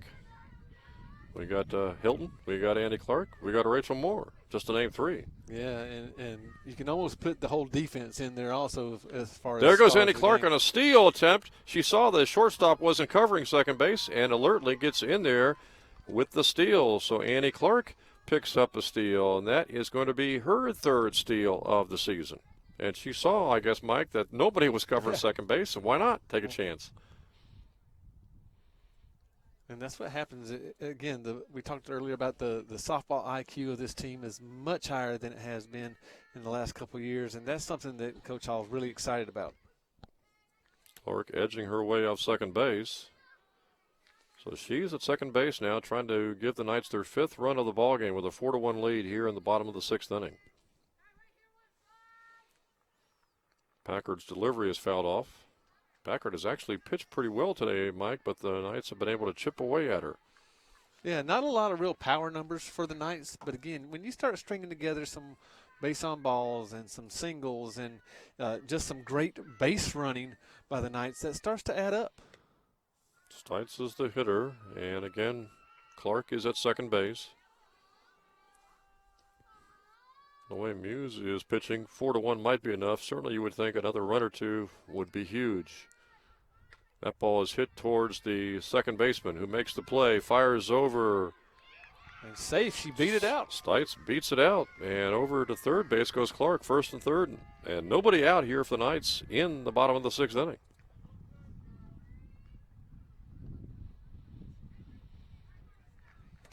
And again, the makings of a big inning for the Knights, at least 1 or 2 runs. Well, you're down to the bottom of the order. I believe McGuire and Helms are the next 2 hitters here, Mike. We'll see what they can do. If they can put the ball in play, maybe get the Knights their 5th run. Knights will go for the steal, easy steal, as it'll be Stites picking up second base without a throw. Yeah, that's just kind of a defensive indifference. Fake throw, see if they can catch Clark off of third Don't know base. if they'll count that, but if they do, it's their 4th steal. She came in with 3 steals. The Knights are really stealing a lot of bases here in this first game of this doubleheader. There's a bunt. Oh, great squeeze. Great bunt by McGuire. Oh, no, and Stites is caught off, and she's going to be nailed back at third base, out, as McGuire charges over to second base alertly. Not sure what Stites was thinking about, taking the huge runaround after Moore had scored to make it 5-1. So we've got a run in, out, and also McGuire at second base. 1 on at second base, 1 out, 5-1 Knights. And here is Helms. And Stites maybe thinking perhaps they were going to take a shot. Here's Helms putting the ball in play down to third base. They get her. McGuire goes over to third. So now 2 gone here. And you're back to the top of the order with Rachel Moore with a runner at third and 2 outs. Yeah, maybe Stites was thinking about Hilton's play. Yeah, but she could score from second base too. Hilton saw the ball being thrown. Stites head down, just charging around third base. I'm sure Coach Hall will have something to say to her in between the games. That ball is hit to third. Nice play over to first, and they finally retire Rachel Moore. The Knights pick up a run. We played 6. It is Southern Virginia on top here, 5-1, headed to the top of the 7th inning.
Well, now the Knights are just 3 outs away from snapping a 13-game losing streak, getting their 4th victory of the season. They now lead Maine-Presque, Mike, 5-1 here in the top of the 7th inning. Yeah, we go 9-1-2, so it's going to be really important that the Knights get these 3 up, 3 down. You don't want to give them extra outs and get into the heart of the lineup. And the first pitch from Muse is fouled off. Especially you don't want to see Packard come up with anybody on base. She was the one who put the ball over the center field fence for Maine-Presque only run of the game, a solo homer. 1 strike on the hitter. Muse's pitch off speed, fouled back. Too quickly, 2 strikes. The Knights have a 5-1 lead in this first game of a doubleheader.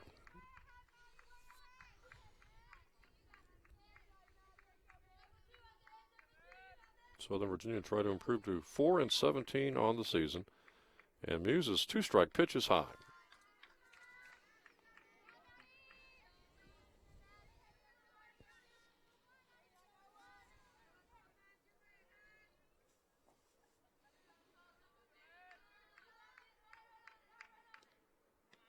High again, 2-2. Yeah, this is the pitch that Muse needs to get across either for a strike or have Marcy put the ball in play. You don't want to get to a 3-2 count. Fouled off. And out of play, 2-2 still.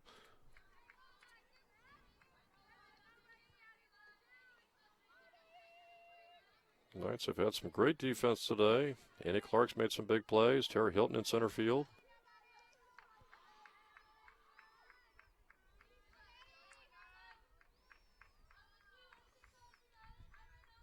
Muse's 2-2 delivery. Strike 3. Let's see, Mike, how many Ks now for Muse in the game now? 8. So she has 8. 8 strikeout, this being the 7th inning. She came in 78 innings pitched, just 37 strikeouts, so well ahead of that ratio today. And it's been a great game for Muse, being able to find the strike zone with all her pitches. Low pitch there. Knights just 2 outs away from snapping that losing streak.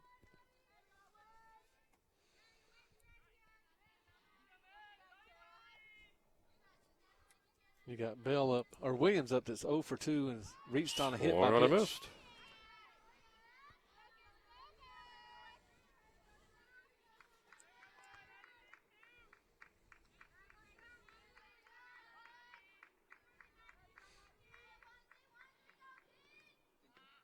High pitch there, that time. You know, I'll tell you, if you mentioned they don't want to, they just want to get the win here, but they would love to sweep this doubleheader. And if they do, you really hope the rain holds off for the Knights on Friday against Wesley. I know they would like to use that momentum in that Wesley doubleheader as the pitch is popped up and going to go out of play. Well, the good news is it's a Friday game, and they could, if they need to, push it back to Saturday. Obviously, the Knights don't play on Sundays. It's one of the tenets of the LDS Church, and they follow those tenets very closely. Don't play on Sunday, but being able to push it from a Friday to a Saturday, that leaves you a little bit of leeway. Hit the shortstop, throw over in the dirt. Gabbard can't fish it out, and so reaching is the hitter, Hannah Williams, at first base. She's on with 1 out here in the 7th inning. And Annie Clark's throw over, Mike, just couldn't get it over to Gabbard for the 2nd out. Yeah, it looked like she tried to rush it too much. She should take her time, gather her feet, get set, and make the throw. Again, giving extra outs, and that we've given praise to the defense all day long, and they can't get in the 7th inning now and start to fall apart. Knights just 2 outs away from the victory. Owls have a runner at first, 1 out. Called strike.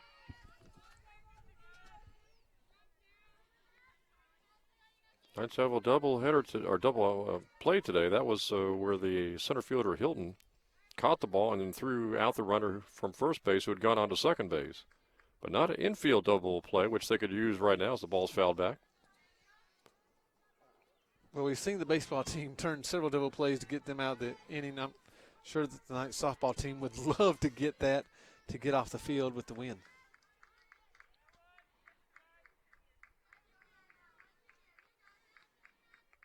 course, Muse wouldn't mind getting the last 2 strikeouts to maybe pick up 10 for the game either. High pitch there, throw down. No need to, runner was back.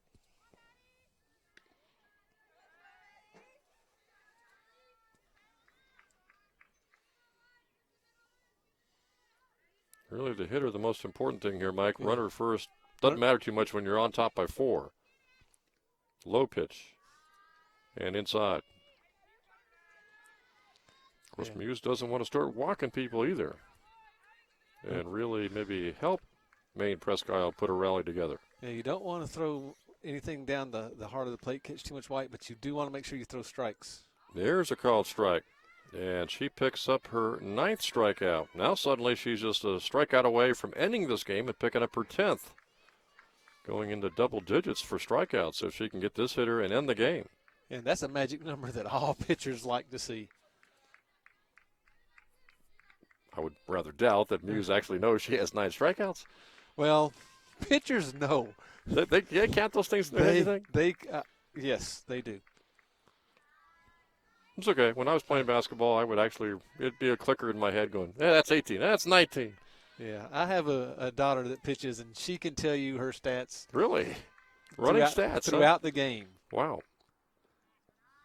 Pitch low. Knights trying to get that 3rd out of the 7th inning and wrap up this victory. Yeah, pitchers are a different breed.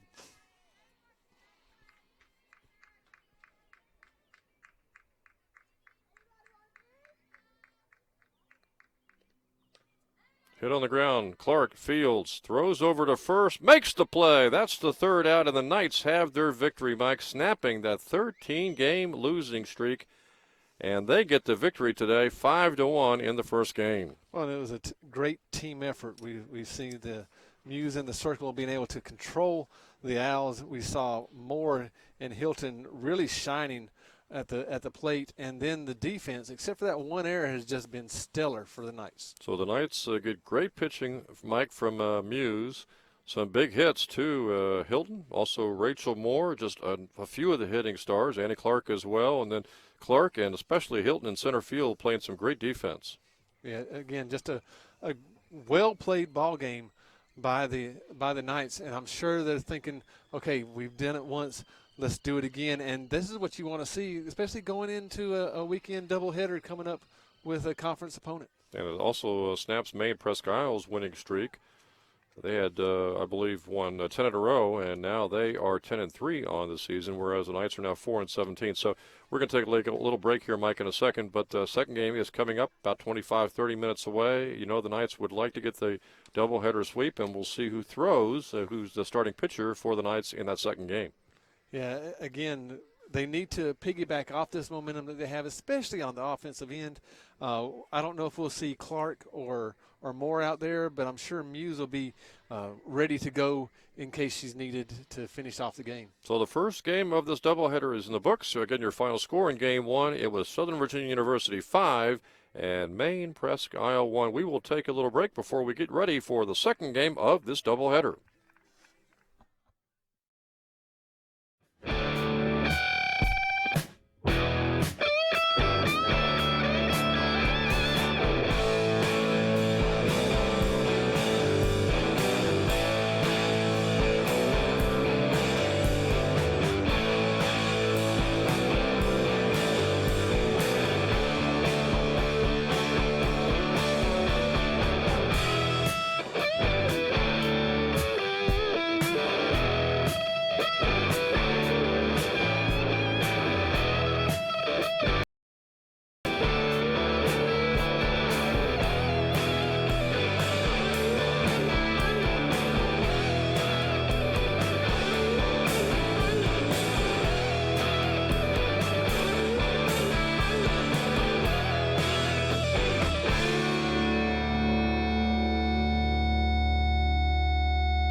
Welcome back to the fields at Southern Virginia University. I'm Jim Bresnahan, joined by Mike Harmon, getting ready to bring you the second game of this doubleheader today between Southern Virginia University and Maine-Presque. In the first game, the Knights were able to clamp down on Maine-Presque, Mike, and get a 5-1 victory. Rachel Moore is the starting pitcher here in Game 2 for the Knights, and we'll see how she does as the Knights go for this doubleheader sweep.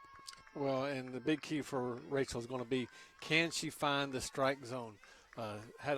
Has been not great at throwing the strikes, and she has the defense to back her up. She needs to just put it into the strike zone and let her defense help her out. Came in 56 walks in 30 innings, so almost averaging 2 walks an inning, Mike, with an ERA over 11. As the first ball is hit to right field, it goes past the second baseman, McGuire.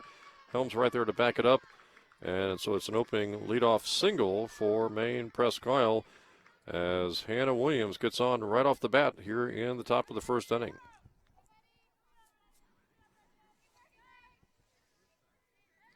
Got McGuire out there at second base. Of course, Moore was the second baseman in the first game. Muse will be playing at third base now for the Knights. Bunt attempt. Called strike.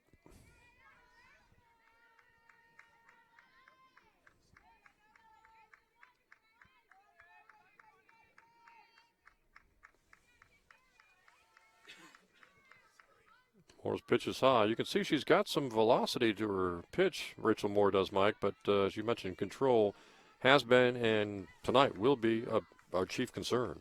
And again, just like batting coming into a college level, it's a different speed. Strike zone's a little bit different in college, plus, you got better hitters, so you try to take care of the ball a little bit more. Unfortunately, Moore just hasn't been able to find the strike zone as much as she or Coach Hall would like. Trying to get the first out of this first inning. Pitch is popped up. Called for by Moore, and she makes the grab. Calls off the third baseman. 1 out, 1 on. And you wonder, now the Knights are scheduled to play again coming up on Friday in that Wesley doubleheader. Could be pushed back because of rain. You've got at least a few days, though. And if you get to the late innings and maybe you got a lead or a tie game, do you bring Muse back out there after she pitched 7 innings in Game 1? Well, again, you're trying to win games to build the program. You do whatever you can, and you take one game at a time. You don't look forward to the doubleheaders that are coming up. First pitch is a ball to the hitter. Runner at first base. 1 out here in the first inning. Moore's pitch hit on the ground to shortstop. Clark bobbles. Can't get the runners. First and second, 1 out.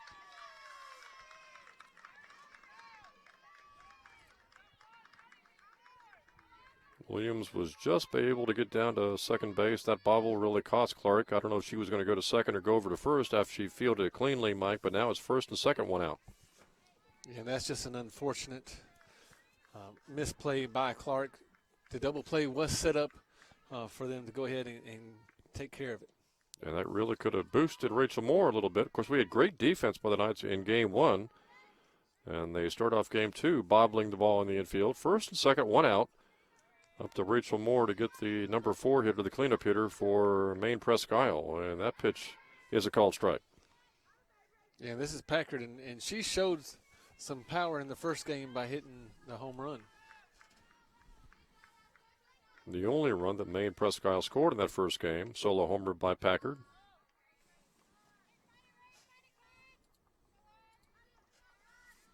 Rachel Moore came in with an ERA over 11, trying to get out of this first inning without allowing a run. Has 1 out, but it also has 2 base runners to deal with. Pitch just low, apparently. Again, you have to adjust to the umpire that's behind the plate. In that first game, we saw those being consistently called strikes.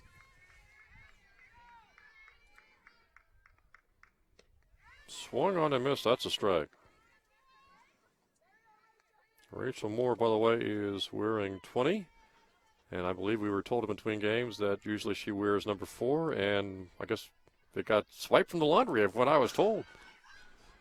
Not sure why anybody would want to, swipe a softball uniform, but it's not like a Babe Ruth jersey, is it? No, I don't think it was like a Babe Ruth jersey or In today's game, Mike Trouter. There's a drive, and it's hit foul, fortunately for the Knights, because Packard really hit that ball authoritatively. She did, and so far, Moore's not really fooling anybody up there at the plate. She needs to be able to change speeds a little bit more in order to keep the batters off balance. Moore trying to get Packard, and that ball's hit towards the outfield. Down the line, that's a base hit, and Stites gets that ball quickly back into the infield to keep everybody on the bases. It's bases loaded now with one out. A potential big inning here for Maine-Presque Isle. Bases loaded, only one out. Yeah, this has been a problem for the Knights in some of their other doubleheaders. Play a really great first game, and then in the second game, allow their opponents to get out on top of them really quickly. Pitch called strike.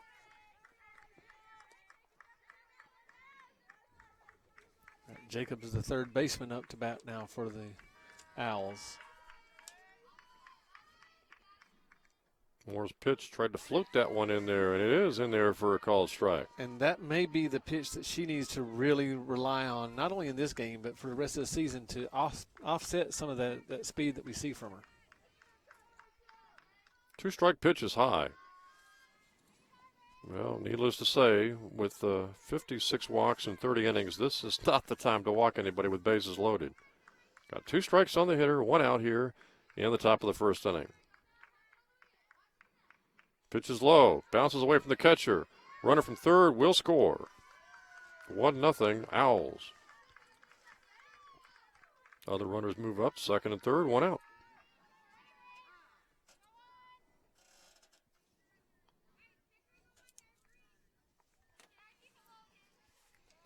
And this, I'm sure, is not the way Coach Hall envisioned this second game to begin after coming off that great first game effort. Had the bobble at shortstop by Clark. That set everything into motion. And there's a foul down the line, down the right field line.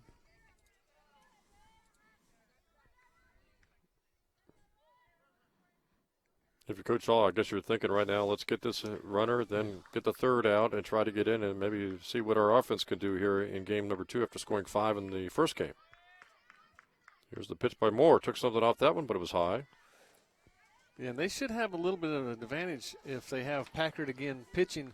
They've seen her for at least 4 times up to bat. They should be able to really get her timing down and maybe see even more offensive output in this second game. That one's fouled back. Shouldn't be too taxing on her arm, though, to go ahead and throw 2 games. No, they softball pitchers, especially. Which is something we saw a lot last year for the Knights. Especially when they come up playing travel ball, they're used to throwing 3 or 4 games a day. Moore trying to get the strikeout. That pitch is low for a ball. It's a walk, and its bases loaded again. Still just 1 out here in the first inning.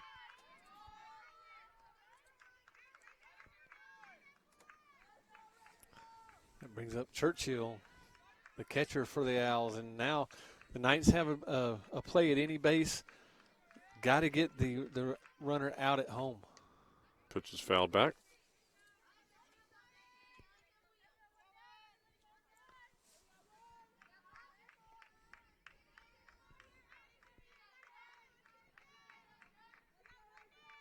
Knights really could use a force play. Could use a strikeout here with only 1 out and bases loaded. That pitch hit towards third base, caught by Clark. She tries to throw over to third base, and they can't double anybody up. But the bases are loaded. Now there are 2 gone. So Moore got a nice play there by her infield, and there's bases loaded, 2 outs here in the first. And Moore 1 out away from getting out of this first inning, Mike, with only allowing just the 1 run. As that pitch is popped up, and the catcher grabs it for the 3rd out. So the Maine-Presque Isle Owls get a run, and that's all. They get 1 run in the first. We're going to the bottom of the first inning, but the Owls on top here, 1-0.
Knights ready to go here in the bottom of the first inning after Maine-Presque got a run at the top of the first off Rachel Moore, who, on the positive side, Mike, able to work out of a bases-loaded one-out jam.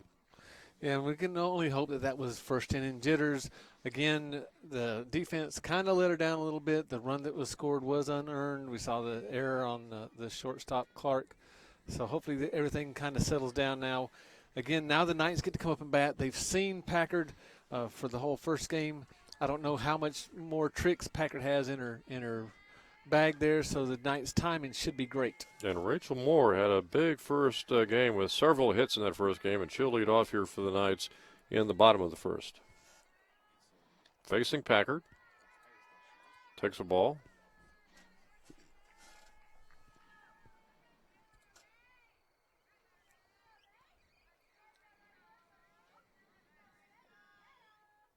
Pitch foul down the right field line, and it's out of play. Just out of the reach of the right fielder, so it's 1-1 on Rachel Moore.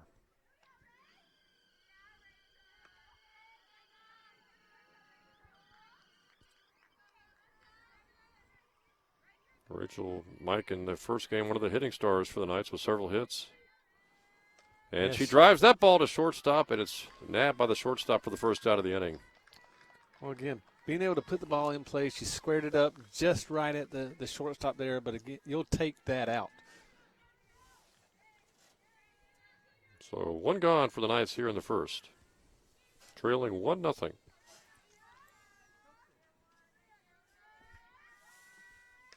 And that ball's drilled to center field for a base hit. So Hilton gets a single, the second hitter here in the first inning for the Knights. She had some big hits as well in that first game. She's on, one out. So the Knights have a runner at first, one gone here in the bottom of the first inning. And it would be great if the Knights could strike back here to get that run back that they gave up so easily in the top of the first. See if they bunt to advance the runner, maybe with a straight steal. It's going to be Hilton on the steal, and she gets second base. Knights, I can't remember exactly how many steals they had in the first game. Had to be 3 or 4, Mike. And they ran a lot in the first game. You wonder if they're going to run a lot here in the second game, try to maybe create their own offense. Oh, they're going to have to. Again, the bats are coming alive, but they're not totally off of life support yet. Pitch is high. Sir Edwards, the catcher, up there now with Hilton at second and one out, and Gabbert, the first baseman, the cleanup hitter, on deck. Pitch is hit towards the shortstop. Another grab. That's the second out of the inning. Knights have hit the ball pretty well here in the first, but 2 outs made put out by the shortstop, and now it's up to the cleanup hitter, the first baseman. And Gabbert trying to drive home Hilton from second base with 2 gone.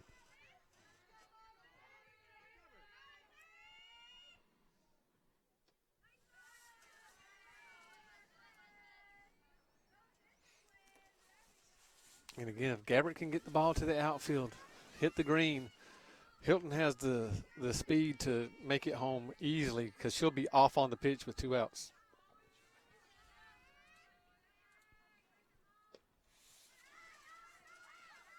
Pitch is low.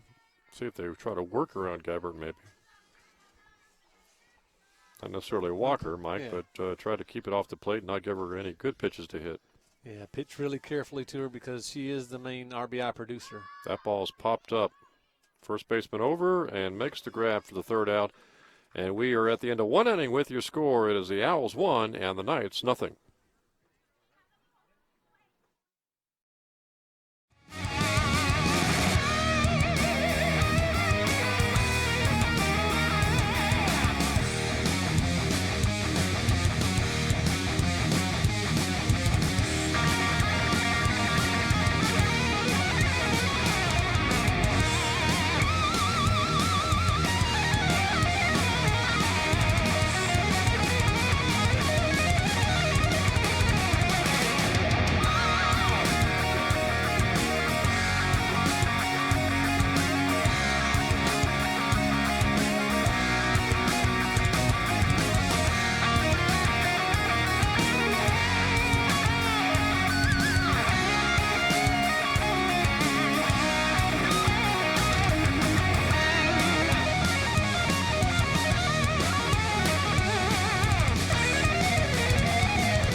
Ready to go here in the second inning with the Knights trailing at the end of one inning, 1-0 to Maine-Presque.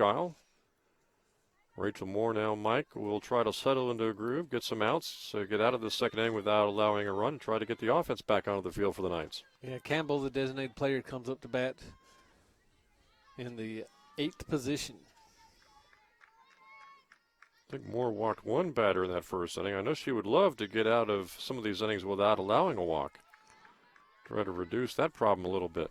Yeah, that would just show that she is progressing as a pitcher. Right now, or in the first part of the season, she was much more of a thrower instead of a pitcher. Called strike there, 1-1.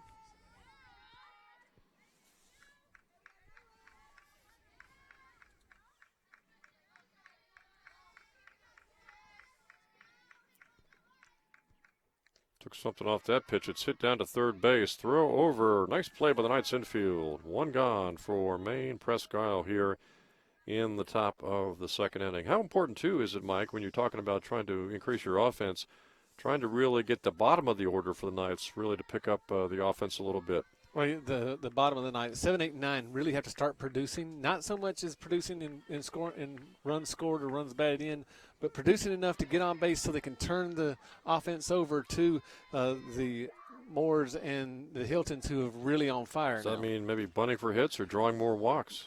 Either one. They've just got to be able to get on base somehow.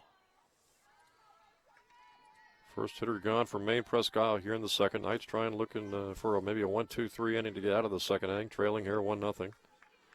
Knights won the first game 5-1. Moore's pitched low that time.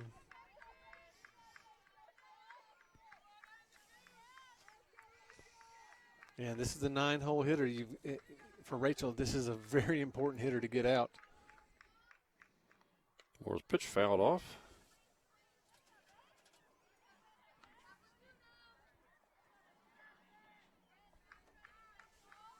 Let's see, she goes to that off-speed pitch that really would set up everything else that she has. That off-speed pitch is hit towards center field and through for a single. Hilton fields it cleanly. And it's 1 on, 1 out here for Maine-Presque here in the top of the second inning. Well, Rachel threw the off-speed pitch and had her fooled. Just unfortunate that Marici was able to just flip her wrist and get the ball into the spot where none of the defense was. So the Owls have a runner on with one gone here in the second inning. Moore's pitch, ball one.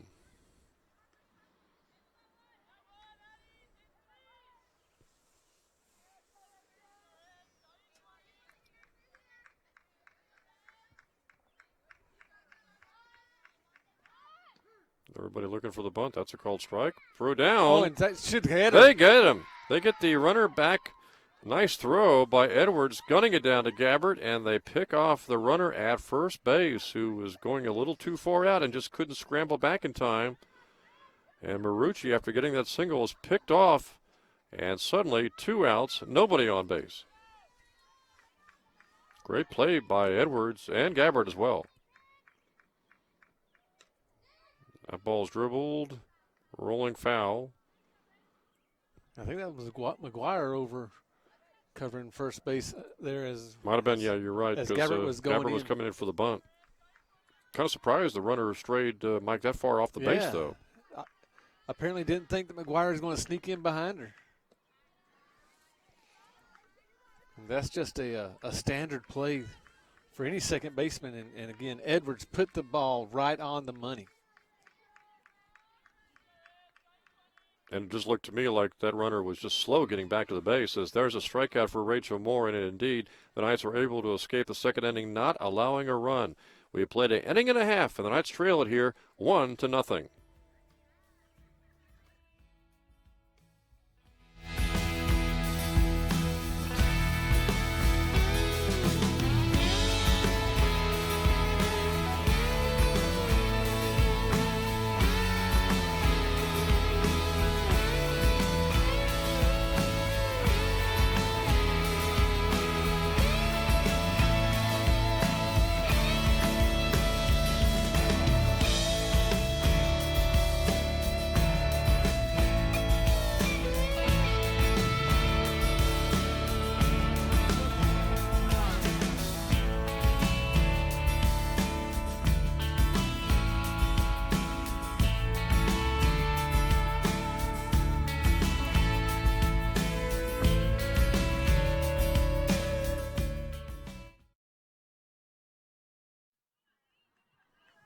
Well, Rachel Moore not allowing a run, Mike, in the second inning. Now the Knights here in the bottom of the second trying to get some runs to either at least tie with one and maybe take the lead with more than a run. And they'll start off this inning with Muse, the hitter. Well, in the first inning, we saw the defense kind of let Moore down just a little bit. Defense came back, made up for it in that second inning. Muse hits it right down to third base. Good play by the third baseman for Maine-Presque. Guns it over to first. Quickly, one gone here for the Knights in the second inning. Knights have hit the ball pretty good in the first couple of innings. Just no real offense, no hits to show for it. They've lined out a couple of times to shortstop.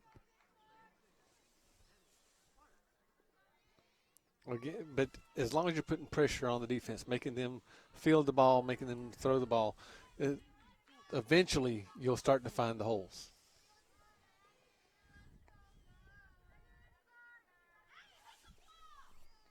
Packard gets the first strike and then comes back throwing low for a ball, 1-1.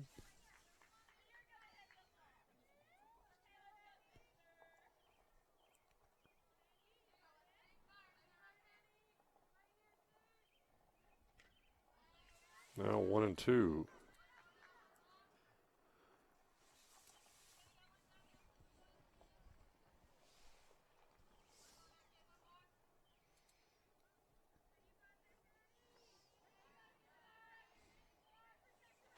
One out, nobody on here in the bottom of the second for the Knights. And Frozer with an off-speed pitch for the strikeout.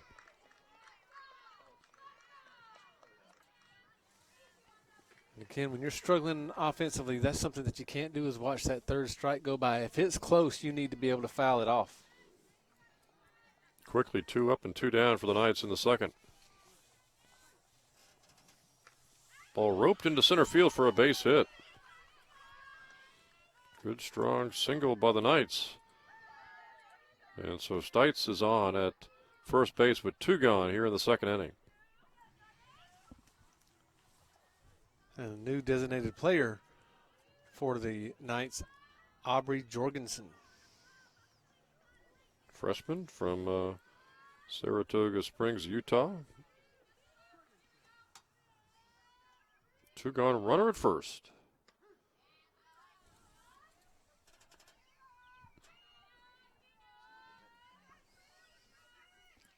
And one day, Jim, we'll have to discuss the philosophy of watching the first strike go by. Most pitchers want to get that first strike and they throw it over the heart of the plate.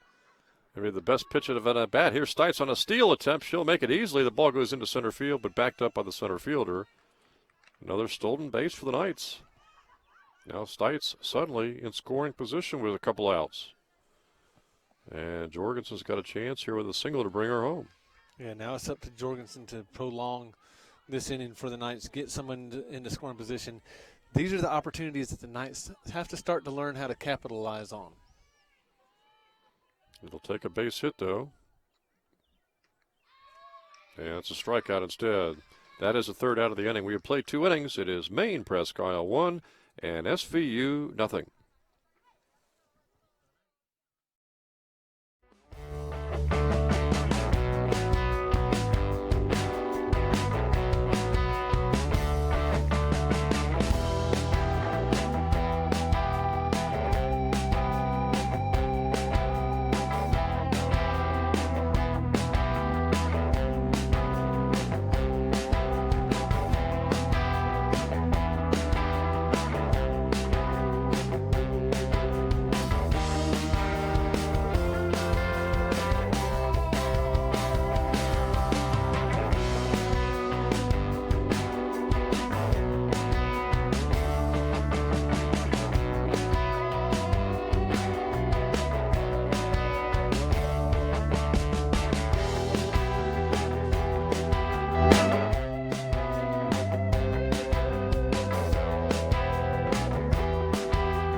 Ready to go top of the third inning with the Knights trailing after 2 innings. Mike, 1-0. Maine-Presque on top here, but some of the positives in those first 2 innings for the Knights. Defense is starting to pick up, and Rachel Moore, at least in the second inning, settled down a little bit. Now it's just a matter of Rachel Moore continuing to settle down and keep Maine-Presque off the scoreboard and see if the offense can pick up here in the second game. After the Knights won the first game 5-1, and there's a base hit right off the bat as we start this third inning. Yeah, Bell sends it right back up the middle. That's one of the scariest things that a pitcher can have is the ball coming right back at you. Knights have yet to score in the second game, and the last thing you want to do is see Maine-Presque maybe get a 2 or 3 here in the third inning and start to really move on top. Yeah, although in the first game the Knights scored 5, their offense still hasn't really been anything to write home about.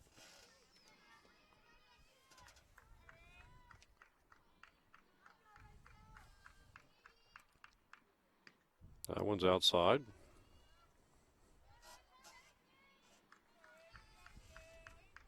And on deck is Packard, who we see has home run power. You don't want to have her up there with multiple people on base.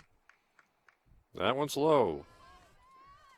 Don't want to walk this hitter, as you mentioned, especially with Packard on deck.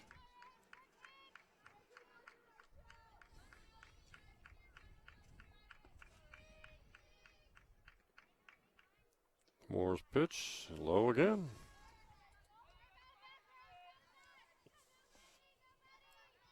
And Rachel needs to hit the reset button. Understand that her job is to throw strikes and not try to be too fine. That one's low, and we've got a walk. So first and second, nobody out to start the third inning, and Packard coming up, who hit a home run in the first game of the doubleheader.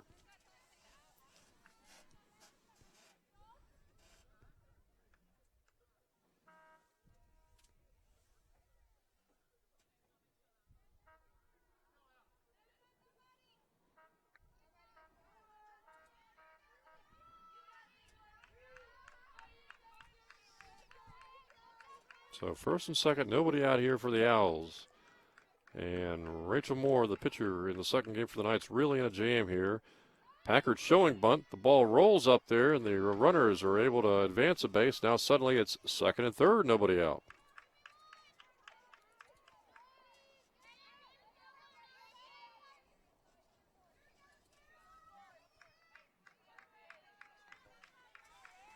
Moore really in a jam now, Mike. Yeah, this is a tough spot to be in. Called strike there, 1-1. Now the Knights are playing deep, and they're going to give up the run for an out. Moore would like to get a couple of pop-outs here. Bunted foul. Couple of strikes on Packard. Kind of surprised Packard's bunting showed, as you mentioned, the home run power in the first game. Yeah, it caught everybody by surprise. And the Owls trying to switch it up. Maybe Knights. it was bunting for a hit, but it looked like she was bunting just to get the run home. Yeah, the Knights did that in the first game tremendously well. Owls, especially Packard, catching people by surprise by trying to do it here in the second game. And she swings and misses. Big strikeout there for Rachel Moore. Second and third, now one out. That really could prove to be a huge strikeout here in the third inning for the pitcher, Rachel Moore. Yeah, if the Knights can get out of this inning with no runs being scored, that was a pivotal point. Still only one out here in the third. That one's low, gets through. Runner from third comes home on the wild pitch, and the other runner moves up from second to third. A couple of wild pitches here, Mike, by Moore in the third inning has cost her. Shows you the lack of control could sometimes be walks and sometimes wild pitches, especially with runners on base. Yeah, and everything she's missing has been very low. That ball hit on the ground to short. Clark fields, throws over. Nice play. Second out of the inning. Runner stays at third. So the Knights now trail at 2-0. But tell you, if they can get this next hitter, they got to feel pretty fortunate only being down 2-0 in the third inning. Yeah, when you have runners on second and third with no outs, and you can come out with only one run being scored, that's a testament to your pitcher and your defense. That one's low, gets through again. Will the runner try to score? They'll try to score the runner from a third, and safe. Another runner scores on a wild pitch. Now 3-0 Owls.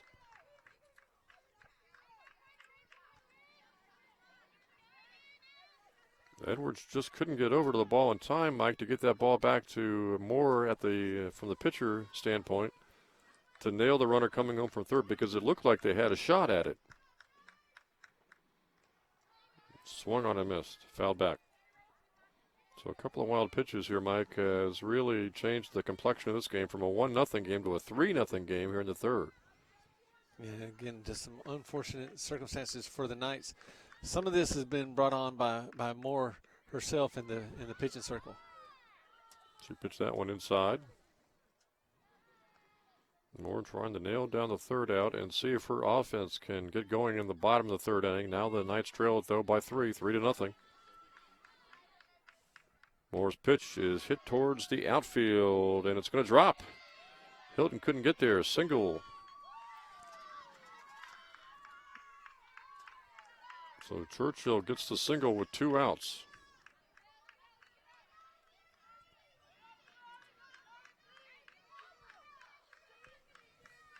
Muse in the first game went 7 innings and shut down Maine-Presque to just a 1 run.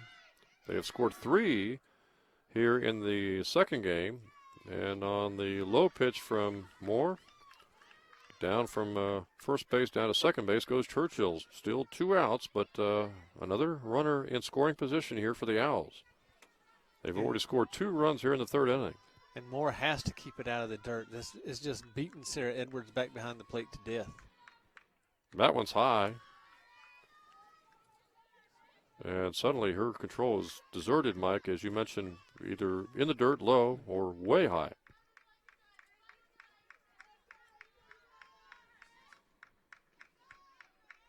That pitch is hit towards first base. Gabbard grabs it, steps on the bag, and that is the third out of the inning. We are in the middle of the third inning with the score. It is Maine-Presque 3 and the Knights 0.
If they don't score here, We're ready to go here in the bottom of the third inning, Mike, and the Knights are trailing now 3-0. And they've got the bottom of the order coming up to lead off the last of the third inning with Helms, the right fielder. Moore gave up a couple of runs in the top of the third, put runners on, Mike, in scoring position, and then they came home on wild pitches. and if this is a pivotal inning for the Knights, if they don't score here, we may be seeing Muse come in very quickly in order to stop the bleeding for the Knights.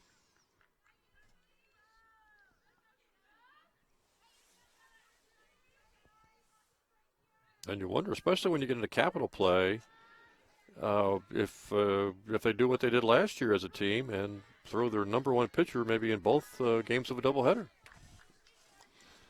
If provided, of course, Muse is physically able to do that. I talked to Coach Hall about that, and her only drawback on that is they start to get Muse's timing down in that second game and then start to tee off on her.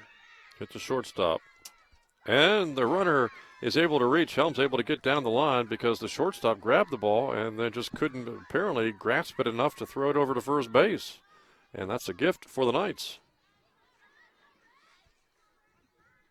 The shortstop there, Mike Bell, Yeah. looked at it afterwards like it had glue on it or something.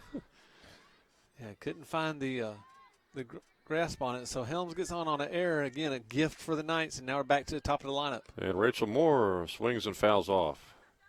And now here's where you're down 3-0. You really, with the top of the order, and you've got Helms, a speedy runner at first base, you really need to get some runs this inning. Yeah, that looks like it was a hit and run, but Helms didn't even check back to see where the ball was hit. If it was a line drive, she was going to be out on the tag play.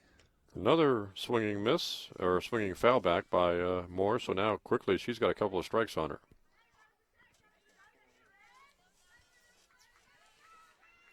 And the natural tendency is if you're the pitcher and you're behind, you try to press when you're up to the plate to try to make something happen. Moore just got to relax at the plate and get back to that swing that we saw in the first. And she hits that on the ground, down to second base, and the shortstop throws, gets the runner at second base, and not at first. Moore's able to reach, but a nice play by Carly Bell to handle that ball and get the ball over to second base just ahead of a very speedy Helms. And that's where Helms running was to the Knights' disadvantage, because that brought when Helms took off, that brought the shortstop over toward second base. Without that, the ball would have snuck through for a base hit. And we might be looking at first and third instead of runner at first and one out. Now here is Hilton, and she puts the ball in play to the outfield. Center fielder right in front of the left fielder makes the play. 2 outs for the Knights. And here comes Edwards, the catcher. So after Helms reaches, the Knights, a couple outs. And now they got a runner at first, but 2 outs here in the third inning.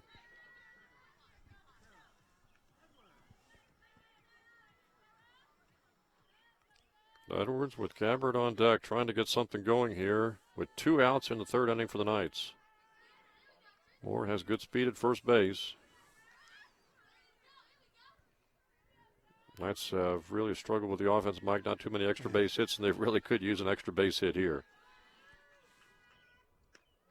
And Moore will try to steal second and gets there. Well, there, again, another runner in scoring position. 2 outs, though. The Knights are going to have something to continue this inning, whether it be a walk or a hit by Sarah Edwards.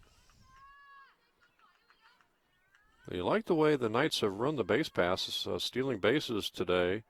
Really helps to spur on the offense, but even when you get to second and third on stolen bases, you need that hit at times to drive you home.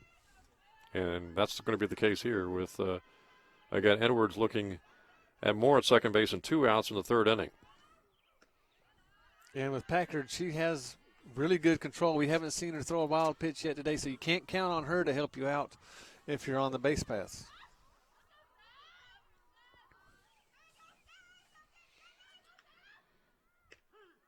Called strike. Almost looked like Edwards was drawing away from that ball. Yeah, and just like in baseball, when it's a 3-0 count, the umpires are usually going to give that hit strike towards the outfield, and nice play by the infielder going back out into short left field, Mike, to make the play for the third out. And Maine-Presque gets out of that third inning without allowing any runs. We have played 3 innings. It is 3-0. Maine-Presque on top.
Jim Bresnahan, Mike Harmon back here at the fields at Southern Virginia University, Harvey Dryden Field. It is top of the fourth inning coming up for Maine-Presque. Owls on top of the Knights 3-0 after 3 innings. And this is a huge inning for the Knights. They got to be able to hold the Owls to 0 runs here if they want to get back in it. The innings and the outs are beginning to run out for them. Knights have had their opportunities offensively, Mike. That ball is hit right back to Moore, makes the play, and gets the quick first easy out of the inning. And you got to remember, 3 runs on the board for Maine-Presque, but 2 of those runs in the 3rd inning came after they got runners on base, and those 2 runs came home on wild pitches. Yeah, Moore hasn't helped herself out too much in the pitching circle, unfortunately, with the wild pitches and the walks. Swinging strike there. Rachel Moore trying to get a quick 4th inning.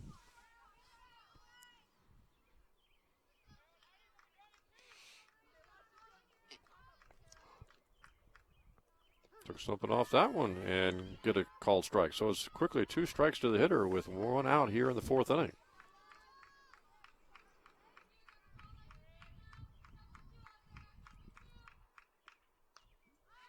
Popped up out of play.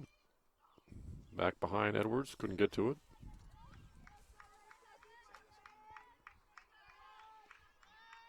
And Jim, just a couple hours ago, we were sitting and bathing in the sunshine.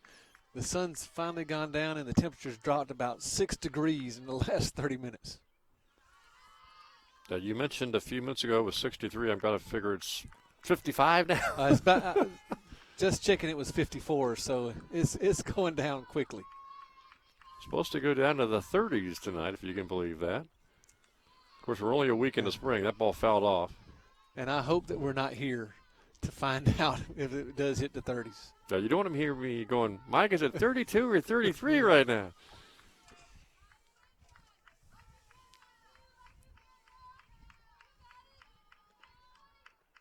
That pitch is high. When Moore started out on top of the hitter, and now she's trying to avoid a walk. 1 out in the top of the 4th inning.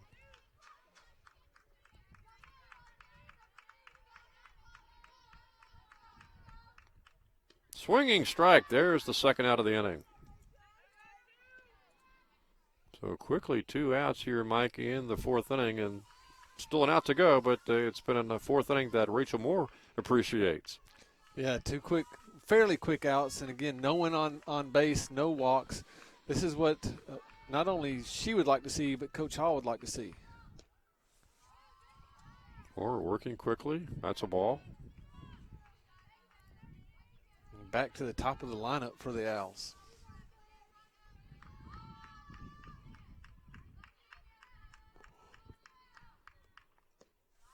That one's low. 2-0 to the hitter. 2 outs, nobody on here in the top of the 4th inning with Maine-Presque on top 3-0.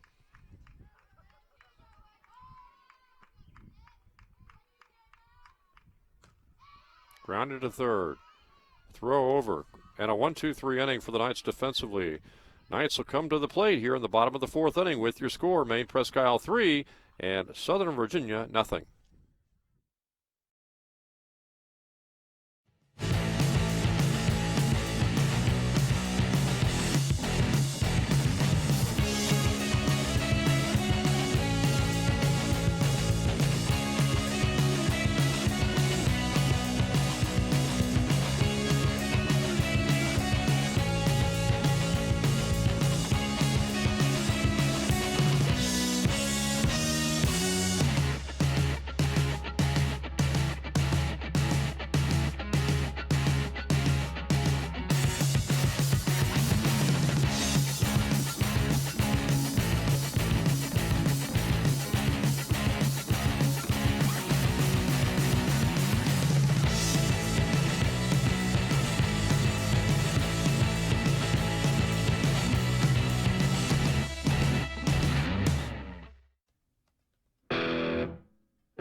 Ready to go. Bottom of the fourth inning with the Knights trailing here 3-0. And Mike, as we said a few innings ago, the Knights really could use some runs on the board to try to get back into this game and also to give the pitcher Rachel Moore a little more confidence.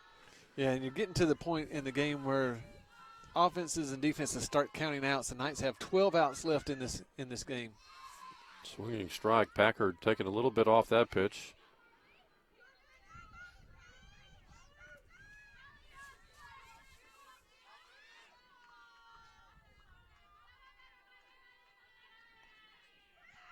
Knights down by 3 here in the fourth inning. That pitch fouled off. You can see Gabbert was late on that pitch because the first pitch was that off-speed pitch. Makes the everything else look so much harder. So quickly 2 strikes to average-wise the Knights' best hitter coming into the doubleheader today. Pitch low, wasted that one, 1-2.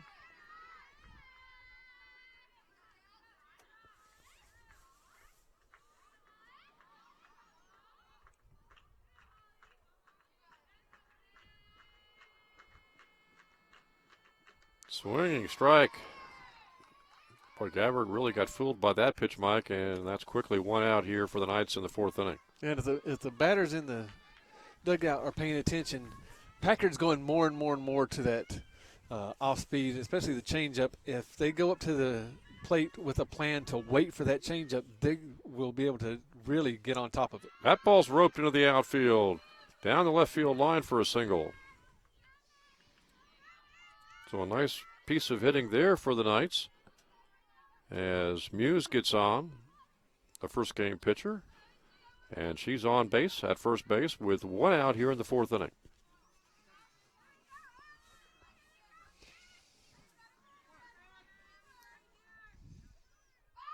Bunt attempt.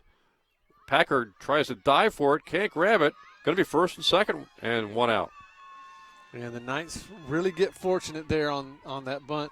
As they've gotten fortunate on other bunts. Could have easily been a double play. Yeah, all their bunts are going up into the air like pop flies. They've got to get on top of the ball and push it down. Hughes was headed down to second base, understandably. If Packard grabs that ball and can get up off her knees, she can throw to first base and double up the runner at second base, and they're out of the inning, Mike. Yeah, they've been out of the inning easily. So, again, the Knights very fortunate on their bunt attempts, not being able to push it down onto the ground, but the pop fly is not being caught. Now suddenly the Knights have an opportunity here, first and second, 1 out, and they really could use a hit. And Stites has been hitting lately, especially in the inning that she came up in the second. Nice single to center field. And remember, following Stites is the bottom of the order, so the Knights really need a hit here from Stites with first and second, 1 gone, and the Knights trailing here in the fourth inning 3-0.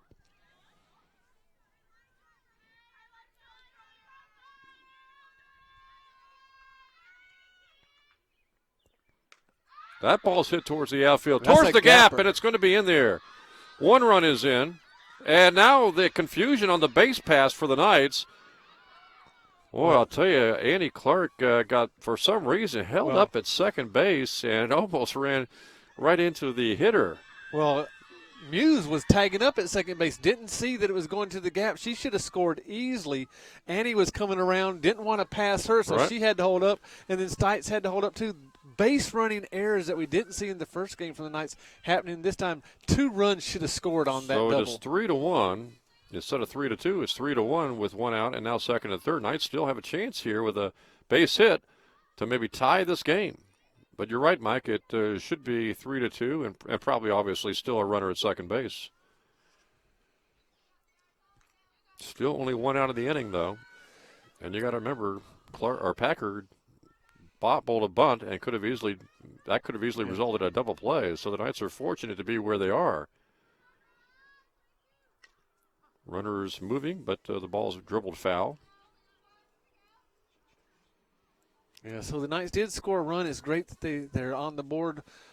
But in this type of game where runs are at a premium, that second run to get you 1 step closer to tying up the game may come back to haunt them.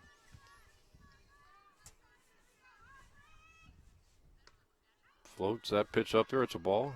And I know it's tough, but I mean, if you're a base runner and you see the ball headed towards the gap, you got to be able to detect, is that going to be in there, or is that going to be a potential catch? Well, and they need to also listen to hear Coach Hall's voice. She was over there yelling, "Come on, come on, come on," and Muse just didn't hear. Swung on and missed. That's a strikeout. Now suddenly 2 outs. And if the Knights cannot get a hit here with Helms, they're going to regret, obviously, not getting that extra run. Well, and Helms is a slap hitter, so she's really trying to look to put the ball on the ground so she can beat it out to first base. It may not be the situation where she can score someone for an RBI, but turns the lineup over to get back to that top hitter.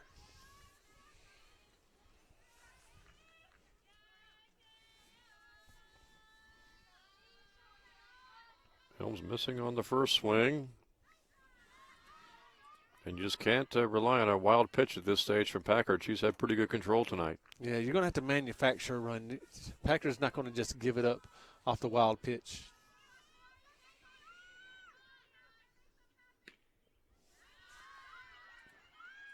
Helms hopefully trying to maybe draw a walk too, which would send it over to Rachel Moore and bases loaded, 2 out. See, Packard comes into her. She does. The ball's dribbled down to first base. Nice play by the first baseman, though, who makes the play as the first baseman makes the play for the 3rd out of the inning. And we have played 4 innings here from Southern Virginia University. Your score, it is Maine-Presque 3 and the Knights 1.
Well, we're down right now to the final 3 innings. Top of the 5th inning coming up here, Mike. It's a close one, 3-1. The Knights are trailing, but you go back to that 4th inning.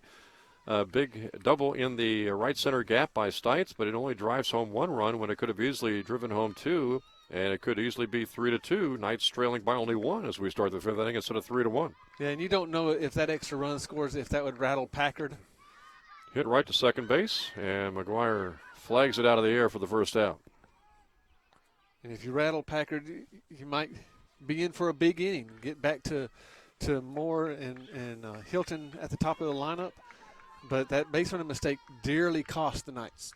Cost them a run. Now Rachel Moore is just trying to get out of the 5th inning, and if they can get out of this 5th inning without allowing any runs, they'll be at the top of the order for the bottom of the 5th. That ball's hit to Moore. Moore grabs it, fires over to first. Quickly 2 outs for the Knights here defensively for Maine-Presque for their offense here in the 5th inning. And after Moore had those wild pitches and allowed a couple of runs back in the 3rd, she has seemingly settled down a little bit. Yeah, she's settled in, found her rhythm, able to not nibble so much. Called strike right there. Trying for a 1-2-3 5th inning.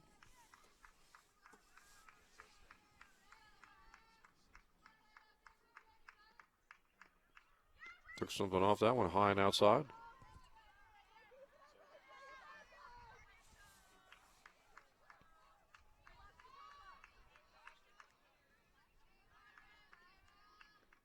Moore's pitch called strike, 1-2.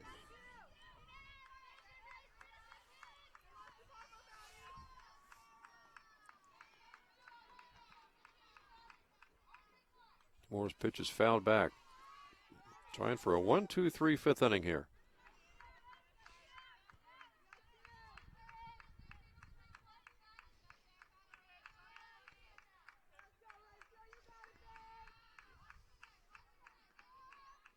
Moore's pitch is popped up. Second baseman McGuire calls for it, makes the grab. 1-2-3 inning. And we'll go to the bottom of the fifth with the Owls on top here, 3-1.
Jim Bresnahan, Mike Harmon ready to go. Bottom of the fifth inning. Knights trail it 3-1, but they've got the top of the order here, Mike, in the bottom of the fifth inning. Well, if the Knights are going to make a move, they need to start making a move now. They don't have to get both runs back to get the ball game tied up, but they need to start chipping away at this lead that the Owls have. Rachel Moore, the hitter, hits it straight up in the air and put away by the Owls infield for the first out. So now here is Tara Hilton.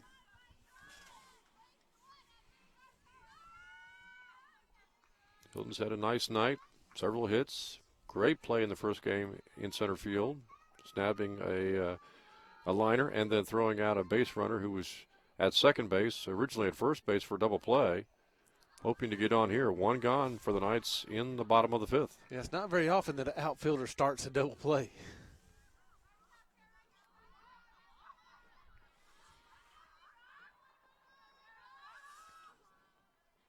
That ball is hit towards right center, and it goes all the way to the gap.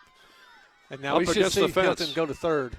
She's going to try, and she's going to make it as the ball hopped past the cutoff man, and suddenly the Knights have a runner at third with one out, trailing by 2.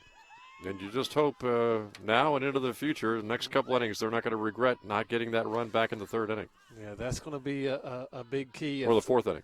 If the Knights can come back and win this game, that'll be forgotten about. But if they come up short, that inning is going to be the inning they can point back to and say, that's where we made the base runner mistake, and that's where we didn't get that extra run. Edwards will try to bring home Hilton. One out in the inning. Well, Hilton has really had a nice night tonight at the plate and in the field. And I know Muse did a great job in the first game, but if we were going to pick a doubleheader hero, it'd be Hilton right now.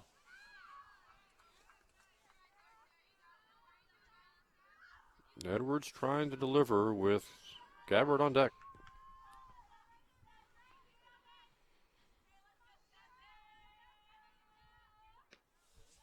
Outside. Now again, here's Packer's going to come and bring the ball over the heart of the plate. I don't know why more batters don't take advantage of it. I know a lot of coaches say don't do it. Edwards takes his strike.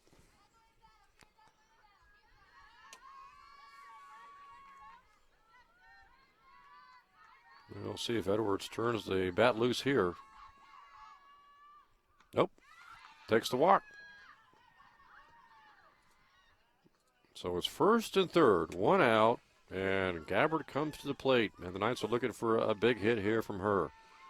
Well, now Edwards should just automatically take off for second base. Gabbard needs to hang on to the bat, not put the ball in play so she can get runners on second and third. Or you almost have to avoid, if nothing else, the force play. Yeah, you can't have a double play turned on you right now.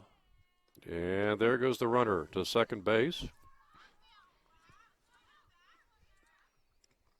Edwards just wanted to make sure that Gabbard hadn't swung at that ball and knocked it away, so she's at second. Hilton's at third. And now with a single, Gabbard potentially could drive home too and tie this game up at 3. Called strike. Gabbard has had her problems tonight, though, with Packard. Packard has been able to keep her off balance with that changeup. I think if Molly would sit on that, she would be able to find it in the next 2 pitches. Hits that ball, but it's straight up on the infield. Not going to get a run home. That's the second out of the inning, Mike. And so it's second and third, 2 outs. It's all up to the next hitter here for the Knights.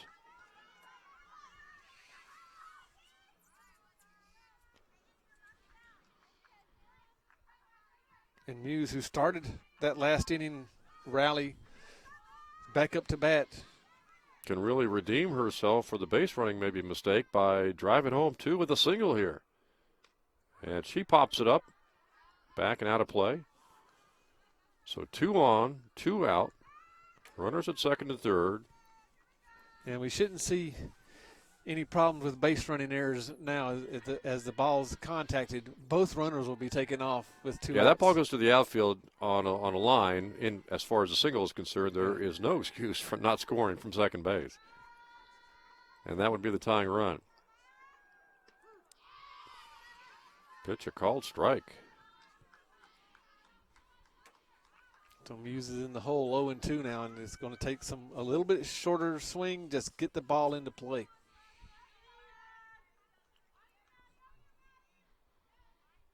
Three-one pitch, hit straight up.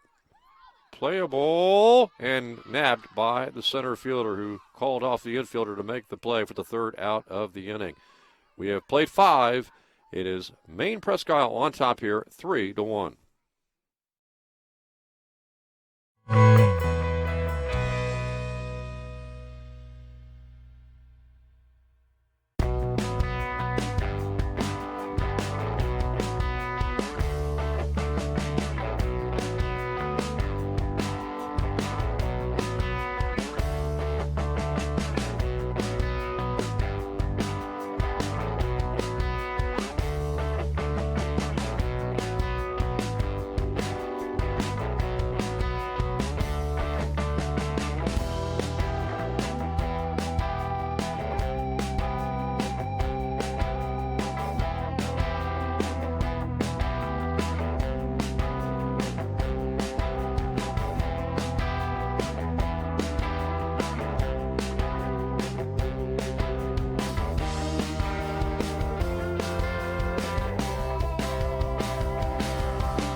Well, Mike, tonight's softball doubleheader really bringing up a busy 48 hours of athletics here at Southern Virginia University. Tomorrow, men's baseball, they're on the road at Frostburg tomorrow at 3 o'clock. Women's lacrosse also playing on the road at CNU tomorrow at 3 o'clock. And also tomorrow night at 7 o'clock, men's lacrosse at home against Virginia Wesleyan. And again, another night home game. The temperature will be down a little bit cooler, but that's what the lacrosse players like. They like to play in cool weather. And you'll be doing that game and inside, maybe we with a hitter, who knows? Rachel Moore, who cruised through the 5th inning, trying to get through the 6th and keep her team in it as the Knights trail 3-1. They had second and third, 1 out. Gabbard was the hitter back in the bottom of the 5th, and the Knights could not score. Couldn't bring home any runs, Mike, and we'll see if that was their last best chance in this game with still 2 more at-bats coming.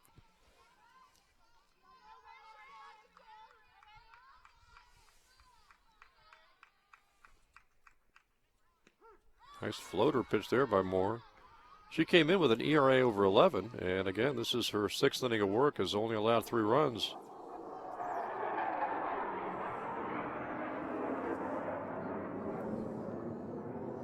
Don't know if that shows up audio-wise, but that's what the Navy planes, they're just kind of flying over little test planes. Like, Here comes another one. just little maneuvers and training for the Navy.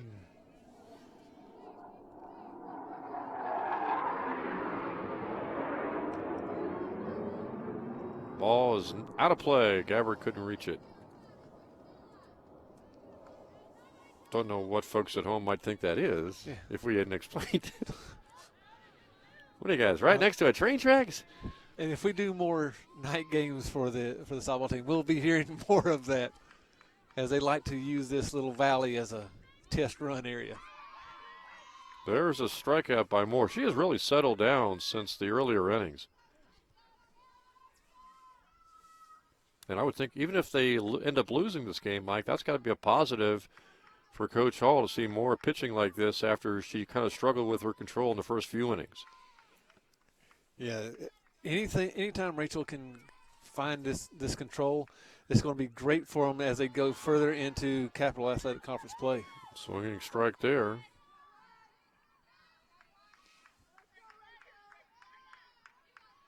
One gone at the top of the sixth.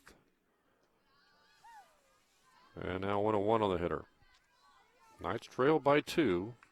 I believe in the bottom of the sixth will largely be the bottom of the order, Mike, and then top of the order in the 7th inning.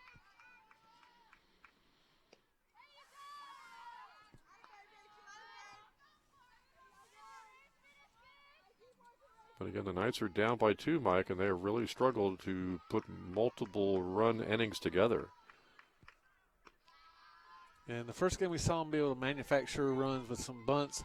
This game, they've had runners in scoring position multiple times and just not been able to manufacture those situations where they can push them across the plate. That ball hit towards the outfield.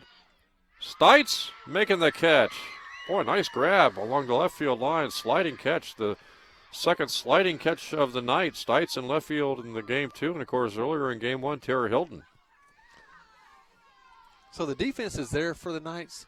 The pitching is coming into and rounding into shape for the Knights. It's just the offensive. And when you say the offense, you're talking about the hitting, but also, as we've seen tonight, maybe some base running errors. You know. Too.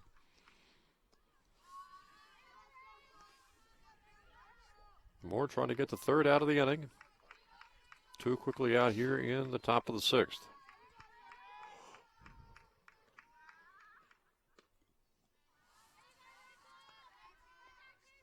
Well, if nothing else, it's been the last couple of innings a lot easier for the catcher, Edwards. Yeah, the first 2 innings she was just getting beat up by balls in the dirt by Moore. Low that time.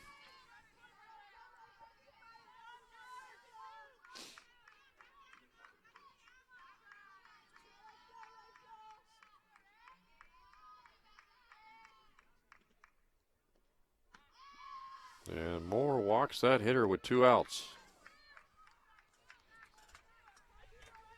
And a 4-ball base on ball is not good. You want to see this next batter come up and take a few pitches until she sees a strike from Moore.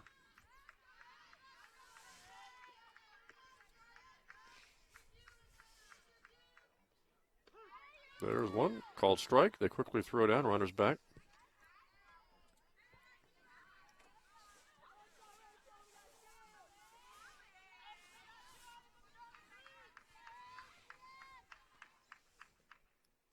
Took something off that pitch. It's a ball.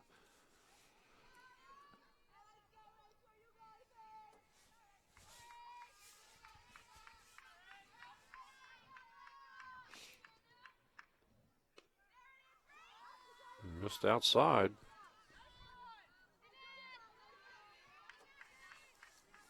When you're at the number 8 hitter now, you don't want to put her on base and keep on walking people till you get to the top of the lineup again. Swinging strike now. A strike away from ending the 6th inning.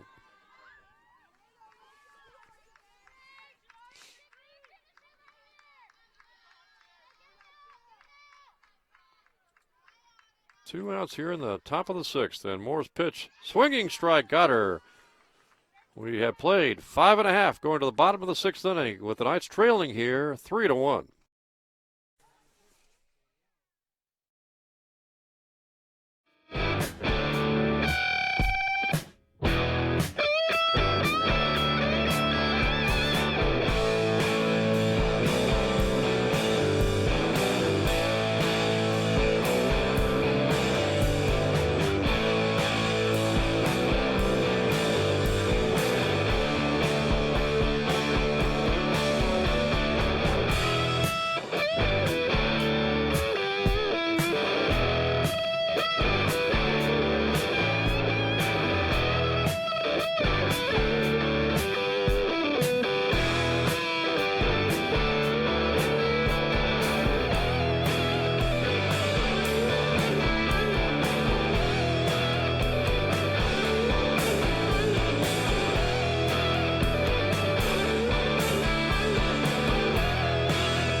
6 outs to go for the Knights, who trail 3-1 as we start the bottom of the 6th inning. Maine-Presque on top here, 3-1, bottom of the 6th, as the Knights won the first game of this doubleheader by a final score of 5-1. And coming up for the Knights will be Clark, Stites, and Jorgensen. Called strike. Well, the Knights could go to the bottom of the 7th, only down 2, and obviously score 2 or 3 to win the game, Mike, but they really would like to get at least a run in this 6th inning. Well, and they've had 2 chances in other innings to push runs across from third base. And there's a mistake by the infield. The ball got away from the first baseman. Couldn't tell if that was just a bad throw or a miscue by the first baseman, but the runner reaches, and they've got a runner at first, the Knights do, with nobody out to start the 6th inning, Mike. Well, if they give the error, they'll probably give it to the first baseman because it was in her glove for just a half a second.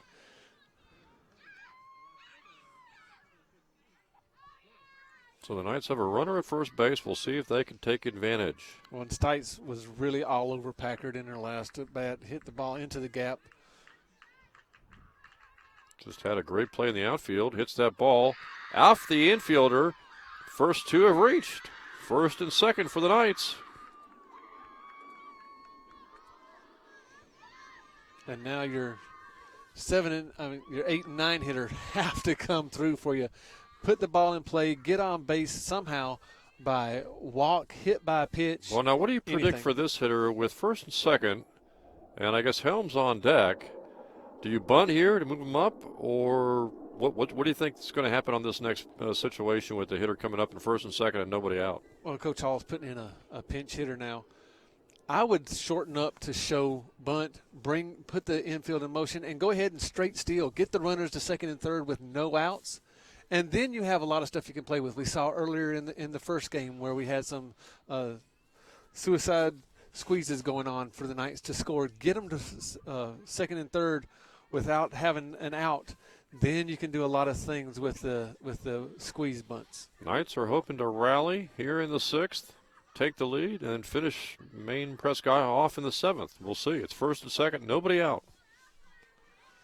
And we'll have to see if Coach Hall plays it by the book or if she plays it by her gut. The book would say bunt and get them to second and third with just I don't know. I kind of like your idea, straight steal. I would go ahead and do it. Fake bunch and just try to beat the throw out. And there is a bunt to the third baseman. Over to first and through past the first baseman down the right field line. Run scores 3-2. Stites is going to try to score, and she will score. It's 3-3. And now the other runner is hung up between second and third, and then she reaches third base. And the Knights suddenly are looking very good here in the 6th inning. They've just scored 2 runs on miscues by Maine-Presque. And the hitter goes all the way to third base, and suddenly it's third base, nobody else, in a tie game at 3, Mike. And that was Brianna McGuire coming in. The bunt was there, but I mean the Owls had that play at first base, and credit Stites, she didn't hesitate coming around, and Maine-Presque never even looked at the plate to see if they could take a shot at her. And now suddenly, Mike, the Knights have the go-ahead run at third base with still nobody out, and they got a chance here to take the lead, maybe put this game away in the 7th inning. And we talked about just putting the ball in play, making the defense go ahead and work. We saw miscues by the Owls 2 times. We saw at first base 2 players on first base. Neither one knew who was going to take the throw. And then 2 players at third base also not knowing who's going to take the throw. And now here is maybe trying to squeeze bunt or study bunt the runner home from third. She bunts, but it's to the third baseman who throws over. The runner's going to score, and the ball is bobbled at first base. I believe Helms is going to be called safe, and the Knights have taken a 4-3 lead as Maine-Presque defense has just disintegrated here in the 6th inning. Well, the third baseman looked back to see the runner. Apparently didn't know how close she was to home plate because she had the runner hanging out to dry. Could have. And again, if you just kind of do a fake throw, hard throw, you're going to be able to get that runner going to the plate. So again, the Knights taking advantage, and this is something they do call Helms apparently out at first. Yeah. So it's 4-3, but there's nobody on base now for the Knights with 1 out. But you're back at the top of your lineup. And you've got the lead. And this is what the Knights have had to do. Finding situations, try to take advantage of those situations. Popped up, catcher makes the catch for the second out. Well, the Knights have the lead, but it's only 1 run. So Rachel Moore, not a whole lot of room for error when you look ahead, Mike, to the top of the 7th inning. No, and she's going to have to really trust her defense, not try to be too fine as you're coming up in the top of the 7th for the Owls, 1, 2, and 3. And I'm assuming that Moore will be in there, in the 7th inning. They don't have a closer per se, and they're not. I assume they would not bring Muse back in from the first game pitcher. Knights 2 outs, nobody on. They'd love to get another runner on here to maybe start a second rally to try to add some extra runs. Yeah, because as we've seen, no lead is really safe here. A 1-run lead's not a safe lead as the Knights have come back to score 3 in this 1 inning. And if the Knights do go on to win this game, you can credit a lot of good base running by the Knights, but some shoddy defense by the Owls here in the 6th inning, Mike. Hilton, the hitter. She's had a big night in both games of this doubleheader. Knights won the first game 5-1. Lead here in the second game, now 4-3.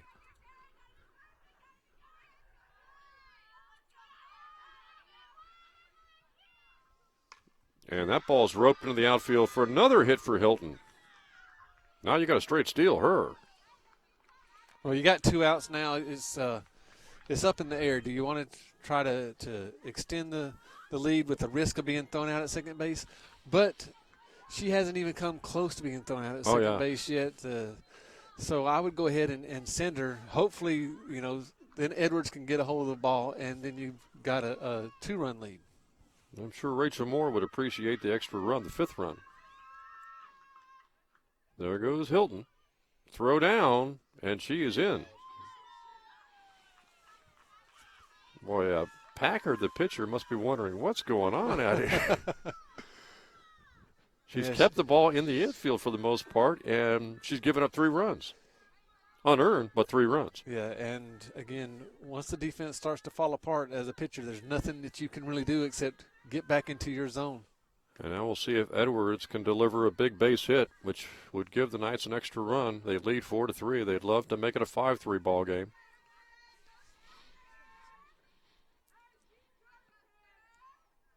Hilton, good speed at second base. That pitch is high.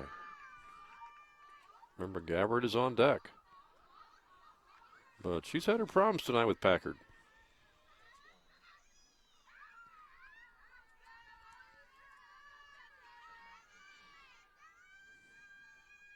Edwards ropes it towards the outfield. It is through.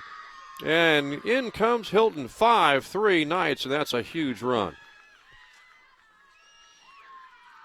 Boy, Edwards put the bat on the ball and drove it to the outfield, and the center fielders could not pull it in, Mike, and that's an all-important 5th run for Rachel Moore. Yeah, that's a huge run because now you get to pitch a little bit freer and more at ease. Now the big key for the Knights are going to be, can they continue to hit like this? I'm sure Coach Hall was sitting there thinking, where has this been this whole game? But she'll take it right now. It's partial to hitting and partial to defense. But the Knights certainly have come up with some big hits here in the bottom of the 6th inning. They've scored 4 times.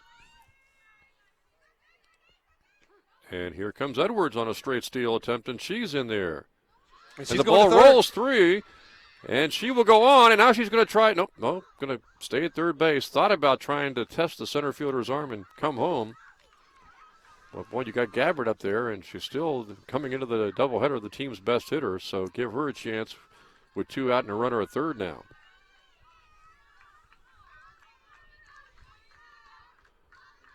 And I'm telling you, Mike, the Owls' defense has just totally let them down here in the 6th inning.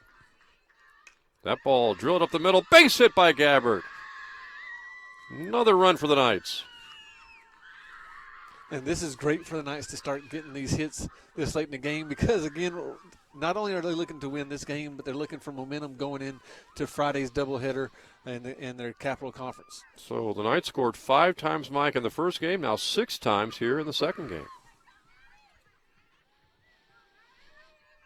And that is 5 runs now for the Knights here in the bottom of the 6th. They came into the bottom of the 6th trailing 3-1 and now suddenly have a 6-3 lead.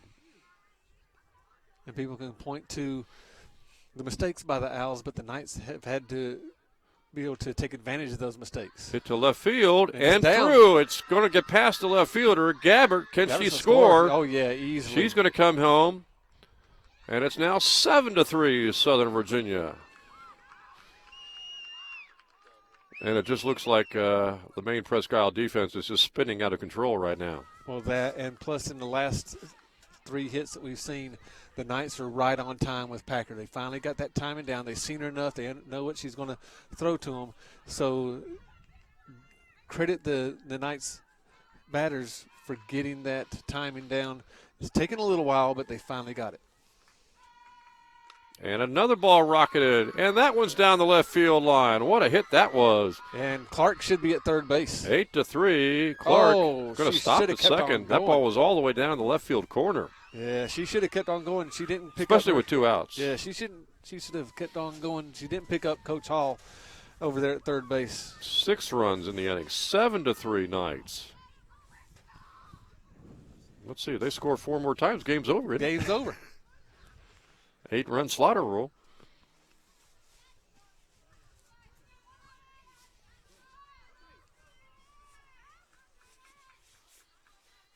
An amazing inning for the Knights. They have scored 6 times. And this inning really seemed to turn, and maybe it would have just spiraled out of control anyway, but when Presque Isle had a chance to retire a hitter on a bunt play at first base, Mike, and threw it away, and 2 runs scored. Yeah. Again, the Knights had to take advantage of that. Hit towards short right field and caught by the second baseman for the 3rd out. And finally, the inning ends for Maine-Presque Isle.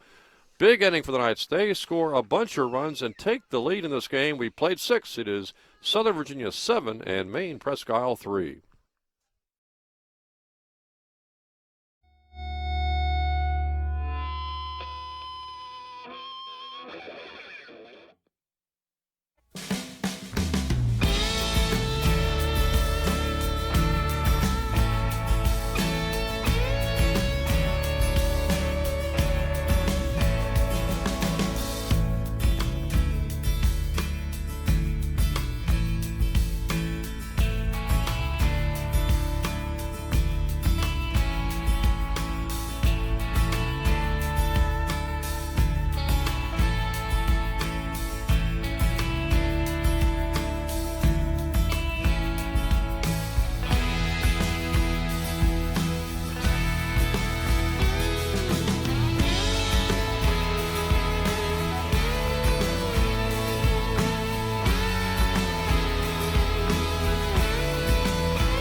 Jim Bresnahan, Mike Harmon ready to go here. Top of the 7th inning, and the Knights are on top now, Mike, 7-3 by scoring 6 times in the bottom of the 6th. And they're going to be facing the 9, 1, and 2 hitters of the Owls. But with a 5-run lead, now Rachel Moore, all she has to do is concentrate on throwing strikes and let her defense get the Owls out.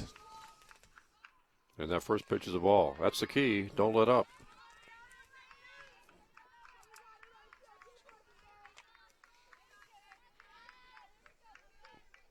Rachel Moore trying to pick up the victory.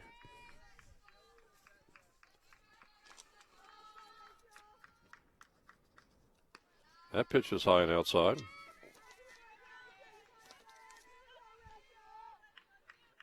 Well, this game ought to help Rachel's ERA come down below 10. She actually came in with 2 wins on the season, 2 of the 3.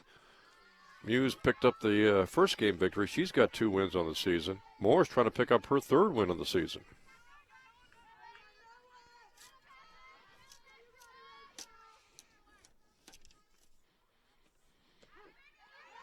Called strike.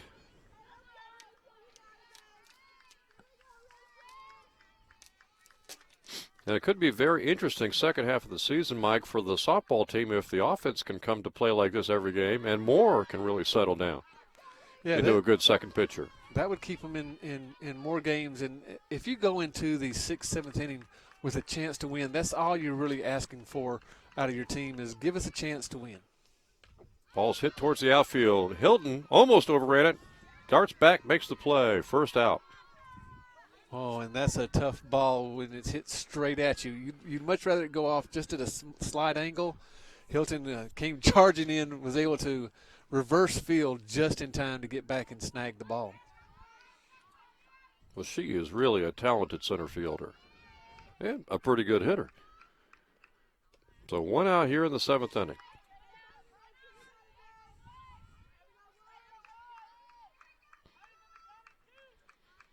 Moore now 2 outs away from the victory. Called strike. So the Knights entered this game with a 13-game losing streak. They're hoping to end the night, Mike, with a 2-game winning streak. Yeah, great reversal of fortune for them, and they're hoping to carry that momentum into the next games. Moore makes the play to first, and now the Knights only need 1 out to go.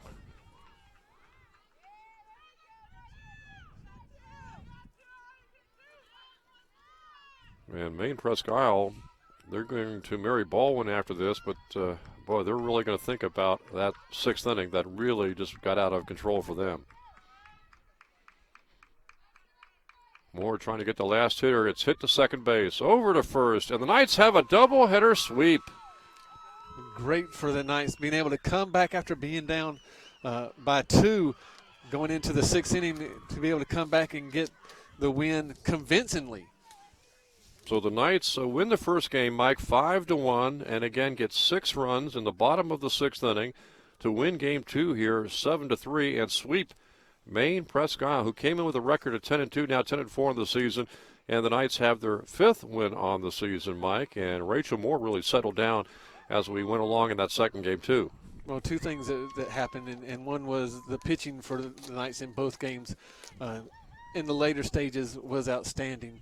The second thing that happened was the offense started to come alive for the Knights. We're seeing them be able to take advantage of some miscues, but we did see some solid line shots, especially some gappers. And if the Knights can get to where they're getting a few extra base hits in some games, that will keep them in games in the future. And a lot of heroes tonight. Muse, good pitching in the first game. Rachel Moore really settled down in the second game. Moore had some big hits. And if you want to pick out one star for the night, and it's kind of hard to do, but Tara Hilton had a big night. Hilton had a huge night defensively and offensively, and on the base paths. She was just a difference maker for the Knights in both games. And so now the Knights will see if the rain in the forecast on Thursday and Friday will allow them to play that Wesley doubleheader. It's scheduled for Friday right now, Friday 5 o'clock and 7 o'clock. And if not, we'll see what happens.